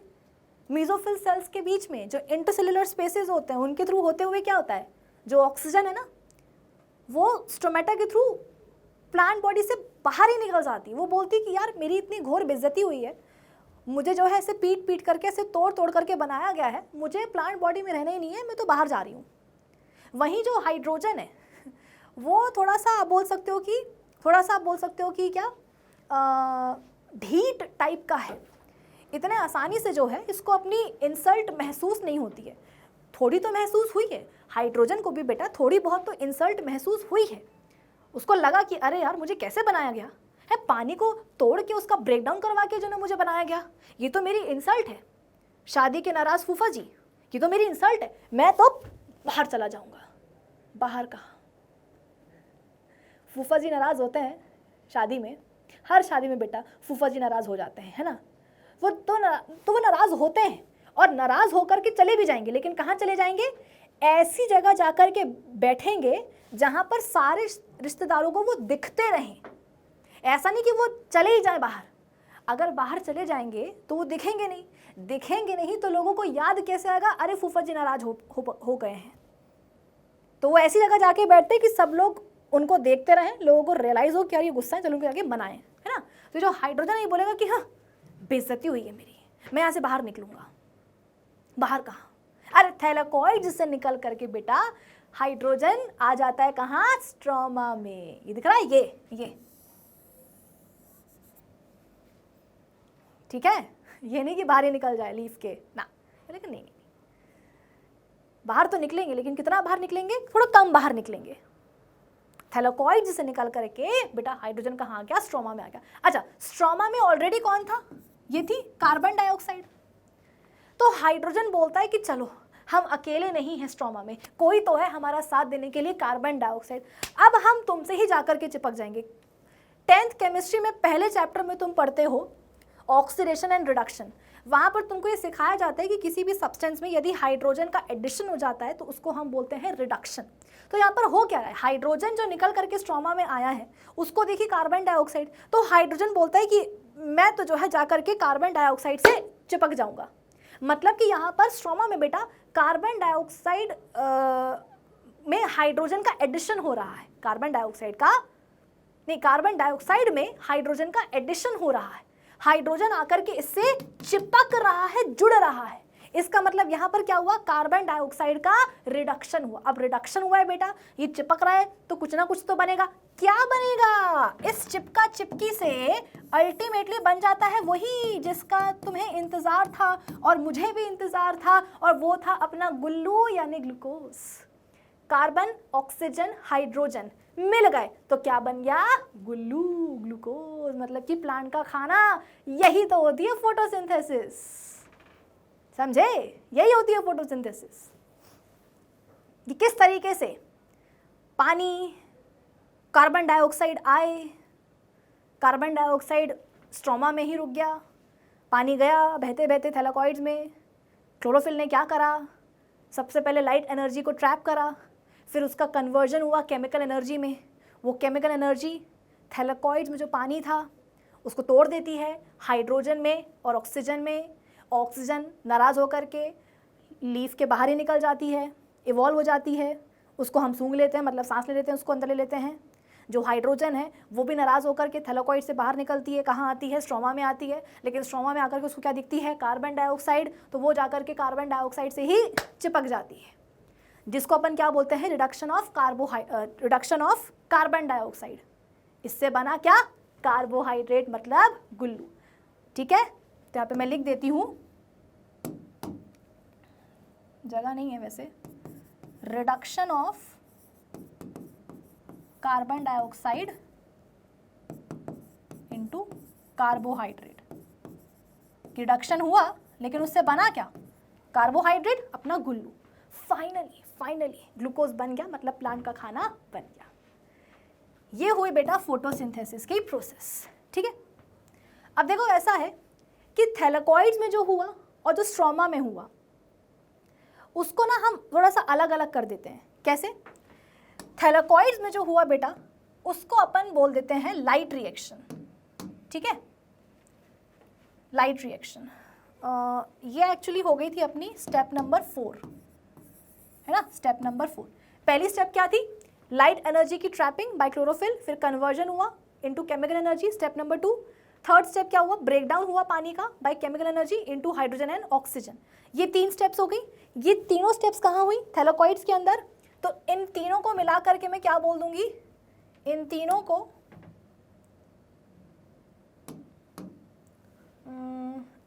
को मिला करके मैं बोल दूंगी लाइट रिएक्शन। इनको मैं क्या बोलूंगी मिला करके, लाइट रिएक्शन। ये लाइट रिएक्शन, ठीक है, दिस इज लाइट रिएक्शन। और स्ट्रोमा में जो हुआ 4th step, reduction of carbon dioxide into carbohydrate, ये हो जाएगी बेटा डार्क रिएक्शन। ये हो जाएगी dark reaction, this will be dark reaction. तो हम ये बोल सकते हैं कि फोटोसिंथेसिस के ना 2 फेज होते हैं, एक लाइट रिएक्शन और एक डार्क रिएक्शन। लाइट रिएक्शन कहाँ होगी, थैलेकॉइड्स में। क्या क्या होगा लाइट रिएक्शन में, ट्रैपिंग होगी लाइट एनर्जी की बाय क्लोरोफिल पिगमेंट, फिर कन्वर्जन होगा लाइट एनर्जी का इनटू केमिकल एनर्जी, फिर केमिकल एनर्जी पानी को तोड़ेगी इनटू हाइड्रोजन एंड ऑक्सीजन। ये पूरा हो गया क्या, लाइट रिएक्शन। डार्क रिएक्शन कहाँ होगी, स्ट्रोमा में होगी। क्या होगा वहाँ पर कि थैलेकॉइड्स में जो हाइड्रोजन बनी थी वो आ जाती है स्ट्रोमा में, वहाँ आकर के क्या होगा, वो जाकर के कार्बन डाइऑक्साइड से जुड़ जाएगी, मतलब कि रिडक्शन हो जाएगा कार्बन डाइऑक्साइड का, और अल्टीमेटली क्या बनेगा, एक कार्बोहाइड्रेट ग्लूकोज। अब आप बोलोगे कि मैम इसको लाइट और इसको डार्क रिएक्शन क्यों बोल रहे हैं। देखो ऐसा है कि ये जो प्रोसेस चल रही है, तीनों जो स्टेप्स चल रही हैं थैलेकॉइड्स में, ये तभी पॉसिबल है बेटा जब लाइट एनर्जी आएगी। रात के टाइम पर ये लाइट रिएक्शन नहीं होने वाली। मतलब आप ये बोल सकते हो कि जो लाइट रिएक्शन है ना बेटा, वो लाइट डिपेंडेंट होती है, कि जब सनलाइट आएगी, जब सुबह होगी, जब रोशनी आएगी, जब लाइट एनर्जी आएगी, तब जाकर के क्या होगा, उसकी ट्रैपिंग होगी और आगे की जो स्टेप्स हैं वो होंगी। तो ये जो लाइट रिएक्शन है ये लाइट डिपेंडेंट है, लाइट पे डिपेंड करेगी, इसलिए इसको अपन क्या बोल देते हैं, लाइट रिएक्शन। ये तो डार्क रिएक्शन है, इसको लाइट से मतलब नहीं है। भाई डार्क रिएक्शन में हो क्या रहा है, कार्बन डाइऑक्साइड का रिडक्शन हो रहा है, उसके ऊपर आकर के हाइड्रोजन का एडिशन हो रहा है, तो उसको क्या मतलब है लाइट से, उसको कोई मतलब नहीं है लाइट से। तो ये लाइट इंडिपेंडेंट है, तो उसको अपन क्या बोल देते हैं, डार्क रिएक्शन। तो लाइट रिएक्शन कहाँ होगी, थैलेकॉइड्स में। डार्क रिएक्शन कहाँ होगी, स्ट्रोमा में। यानी कि ओवरऑल जो फोटोसिंथेसिस है बेटा वो कहाँ हुई, क्लोरोप्लास्ट में तो हुई, लेकिन क्लोरोप्लास्ट में कहाँ, क्लोरोप्लास्ट में कहाँ, थैलेकॉइड एंड स्ट्रोमा में, है ना। कई किताबों में यहाँ पर ग्राना भी लिखा होता है, वो भी सही है, क्योंकि देखो जो लाइट रिएक्शन हो रही है बेटा वो केवल एक थैलेकॉइड में नहीं हो रही, जितने भी थैलेकॉइड है ना वो सब में हो रही है। तो इसलिए कुछ किताबों में यहाँ पे ग्राना भी लिखा होता है, तो सही है कि लाइट रिएक्शन हो जाएगी ग्राना में और डार्क रिएक्शन कहाँ हो जाएगी, स्ट्रोमा में हो जाएगी। ठीक है, चलो ये देखो आपकी एनसीईआरटी का ही डायग्राम है।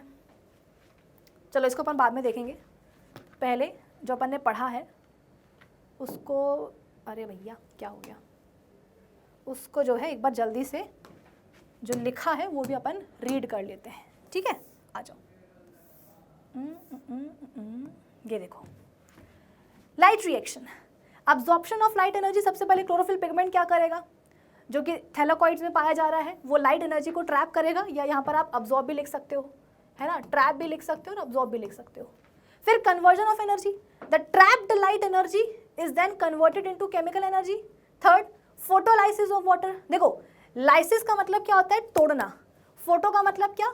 कि जो लाइट एनर्जी आई थी उसी को कन्वर्ट किया केमिकल एनर्जी में, और वही केमिकल एनर्जी क्या कर रही है? पानी को तोड़ रही है, इसलिए photolysis of water. The chemical energy is used to split molecules of water into hydrogen and oxygen. बेटा ये एनसीईआरटी की लाइन है, एनसीईआरटी में लिखा हुआ है, तो तुमको बोर्ड एग्जाम में भी एज इट इज लिख करके आना है कि पानी का फोटोलाइसिस हुआ, वाटर के मॉलिक्यूल्स को तोड़ा गया किसमें? हाइड्रोजन एंड ऑक्सीजन में। Then comes the dark reaction. ये सेकेंड फेज होता है बेटा फोटोसिंथेसिस का, और ये लाइट इंडिपेंडेंट फेज होता है, उसको लाइट से मतलब नहीं होता। ये होती क्या है रिएक्शन? स्ट्रोमा में होती है। आप इसको लिख सकते हो कि लाइट रिएक्शन कहाँ होगी?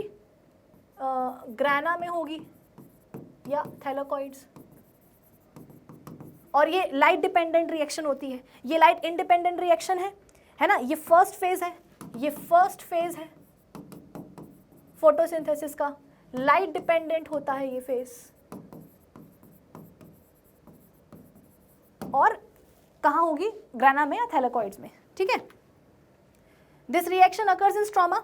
In this phase hydrogen in ग्राना, अरे ये ग्राना होना चाहिए, hydrogen in ग्राना comes out in the stroma, कि जो ग्राना में जो हाइड्रोजन होता है वो स्ट्रोमा में आ जाता है। Further hydrogen is added to carbon dioxide which results in the formation of carbohydrates. This is called reduction of carbon dioxide into carbohydrates.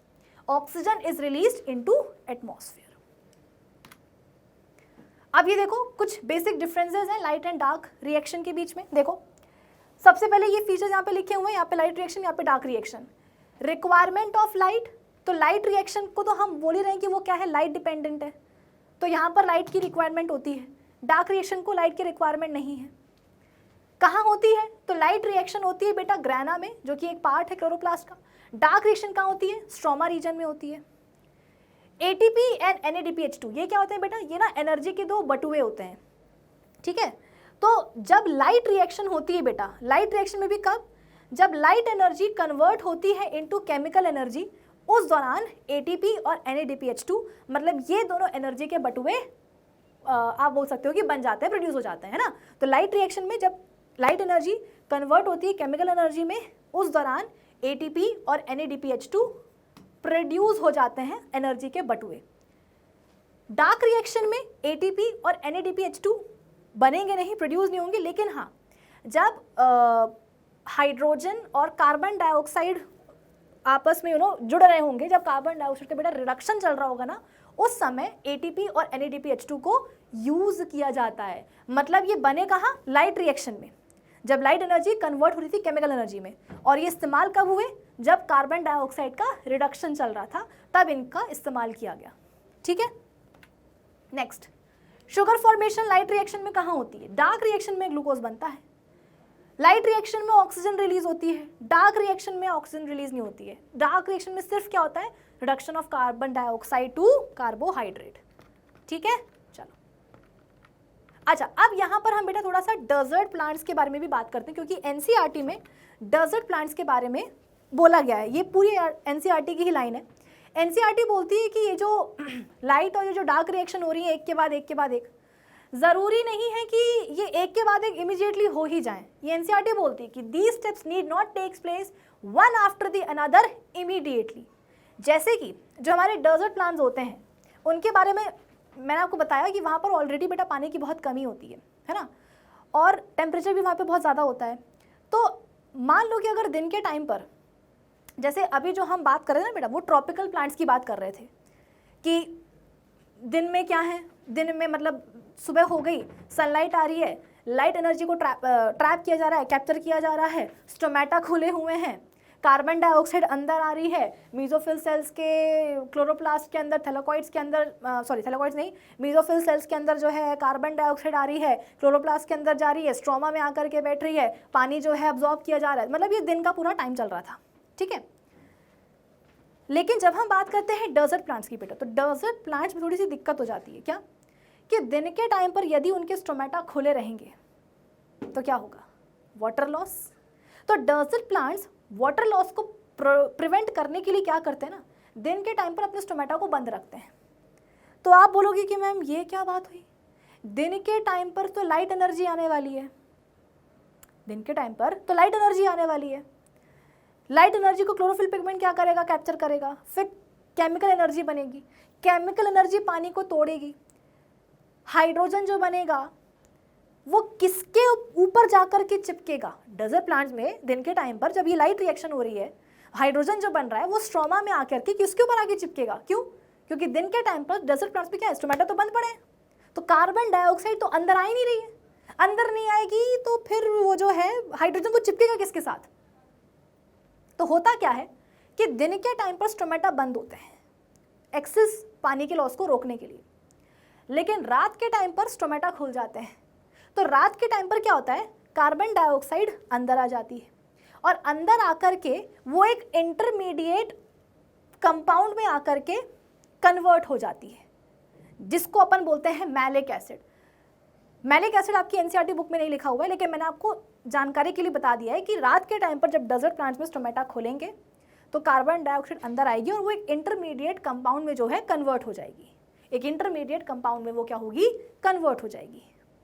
ठीक है, फिर क्या होगा, फिर होगी सुबह, स्टोमेटा बंद हो जाएंगे, लाइट एनर्जी आना शुरू हो जाएगी, लाइट रिएक्शन होगी, हाइड्रोजन बाहर आएगा, कहाँ, स्ट्रोमा में।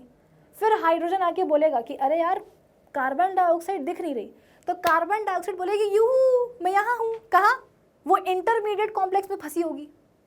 भाई रात के टाइम पर आई थी कार्बन डाइऑक्साइड, उस समय तो लाइट रिएक्शन हो नहीं रही थी, तो कार्बन डाइऑक्साइड ने बोला एक काम करते हैं, जब तक कि लाइट रिएक्शन हो तब तक मैं इंटरमीडिएट एक कंपाउंड में जो है के फॉर्म में कन्वर्ट हो जाती हूँ मैलिक एसिड में।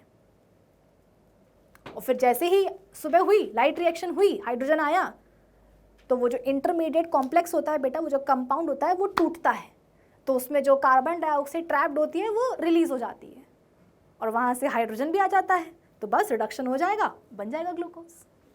ठीक है, so for example desert plants take a carbon dioxide at night and prepare an intermediate which is acted by या upon by the energy absorbed by the chlorophyll during the day। मतलब वही है कि intermediate compound बन गया रात के time पर, सुबह हुई, केमिकल एनर्जी है, उसने क्या करा, उठा करके तोड़ दिया उस इंटरमीडिएट कंपाउंड को, कार्बन डाइऑक्साइड रिलीज हो गई, उसके ऊपर आकर के हाइड्रोजन आके चिपक गया, हो गया रिडक्शन, बन गया ग्लूकोज। ठीक,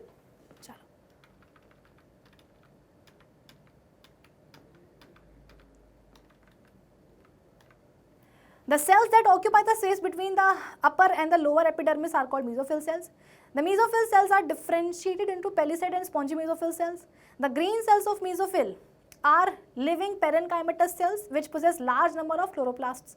Chloroplast एक membrane bound oval cell organelle है, it is enclosed by double membrane, its interior contains closely packed flattened sacs called thylakoids. Thylakoids are arranged in piles, मतलब वही bundles में, called grana, lying in a colorless ground substance called stroma. Chloroplast में chlorophyll pigment होता है. Chlorophyll is a green photosynthetic pigment that is able to trap sunlight and uses it to generate sugars. It is found in plants, algae, chloroplast, ये सब हो गया. Stomata क्या होता है? Minute openings होती हैं epidermal layers में of the leaves. The opening and the closing of the pore is a function of the guard cells. The guard cells swell, ये पूरी NCERT की line है, swell when water flows into them, causing the stomatal pore to open. Similarly, the pore closes if the guard cells shrink. The land plants take gaseous form of carbon dioxide which enters the leaf through the stomata present on the epidermal layers. और aquatic plants क्या करते हैं? जो पानी में जो dissolved carbon dioxide होती है उसी को ले लेते हैं अपनी general body surface से, ठीक है? Plant absorb water from the soil through roots. The absorbed water is then transported upwards through xylem and reaches the leaves where it is utilized by the process of photosynthesis in photosynthetic cells, मतलब वही mesophyll cells. ये पूरा पढ़ लिया?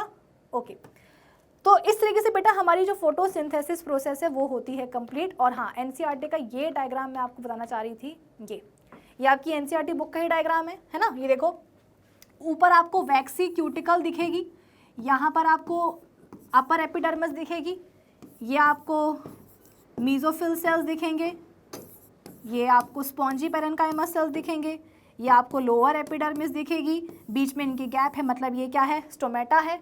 ये guard cells हो गए, ये देखो एयर स्पेसेस हैं स्पॉन्जी पेरेन्काइमस सेल्स के बीच में, इनके अंदर देखो क्या है, भर भर के क्लोरोप्लास्ट है. ठीक है, चलो तो ये तो भैया बन गया क्या खाना. अच्छा एक चीज़ मुझे आपको और ज़रूरी बतानी है बेटा, जो प्लांट का खाना बनता है वो बनता है ग्लूकोज, ठीक है। फिर जब इसको ट्रांसपोर्ट करने की बारी आती है तो ये ग्लूकोज कन्वर्ट होता है सुक्रोज में। ट्रांसपोर्टेशन मतलब जब खाना बना तो वो था ग्लूकोज, फिर जब इसको बाकी के प्लांट बॉडी के सेल्स में भेजना होगा तो वो कैसे जाएगा, सुक्रोज के फॉर्म में, और जब इसको स्टोर करने की बारी आएगी तो ये कन्वर्ट हो जाएगा स्टार्च में, ठीक है। ये आपकी एनसीईआरटी भी बोलती है, इसलिए मैंने पढ़ा दिया है कि खाना बनेगा इन the form of glucose, transport होगा सुक्रोज के फॉर्म में और स्टोर होगा स्टार्च के फॉर्म में। मोनोसैकेराइड, डाइसैकेराइड एंड पॉलीसैकेराइड, ठीक है।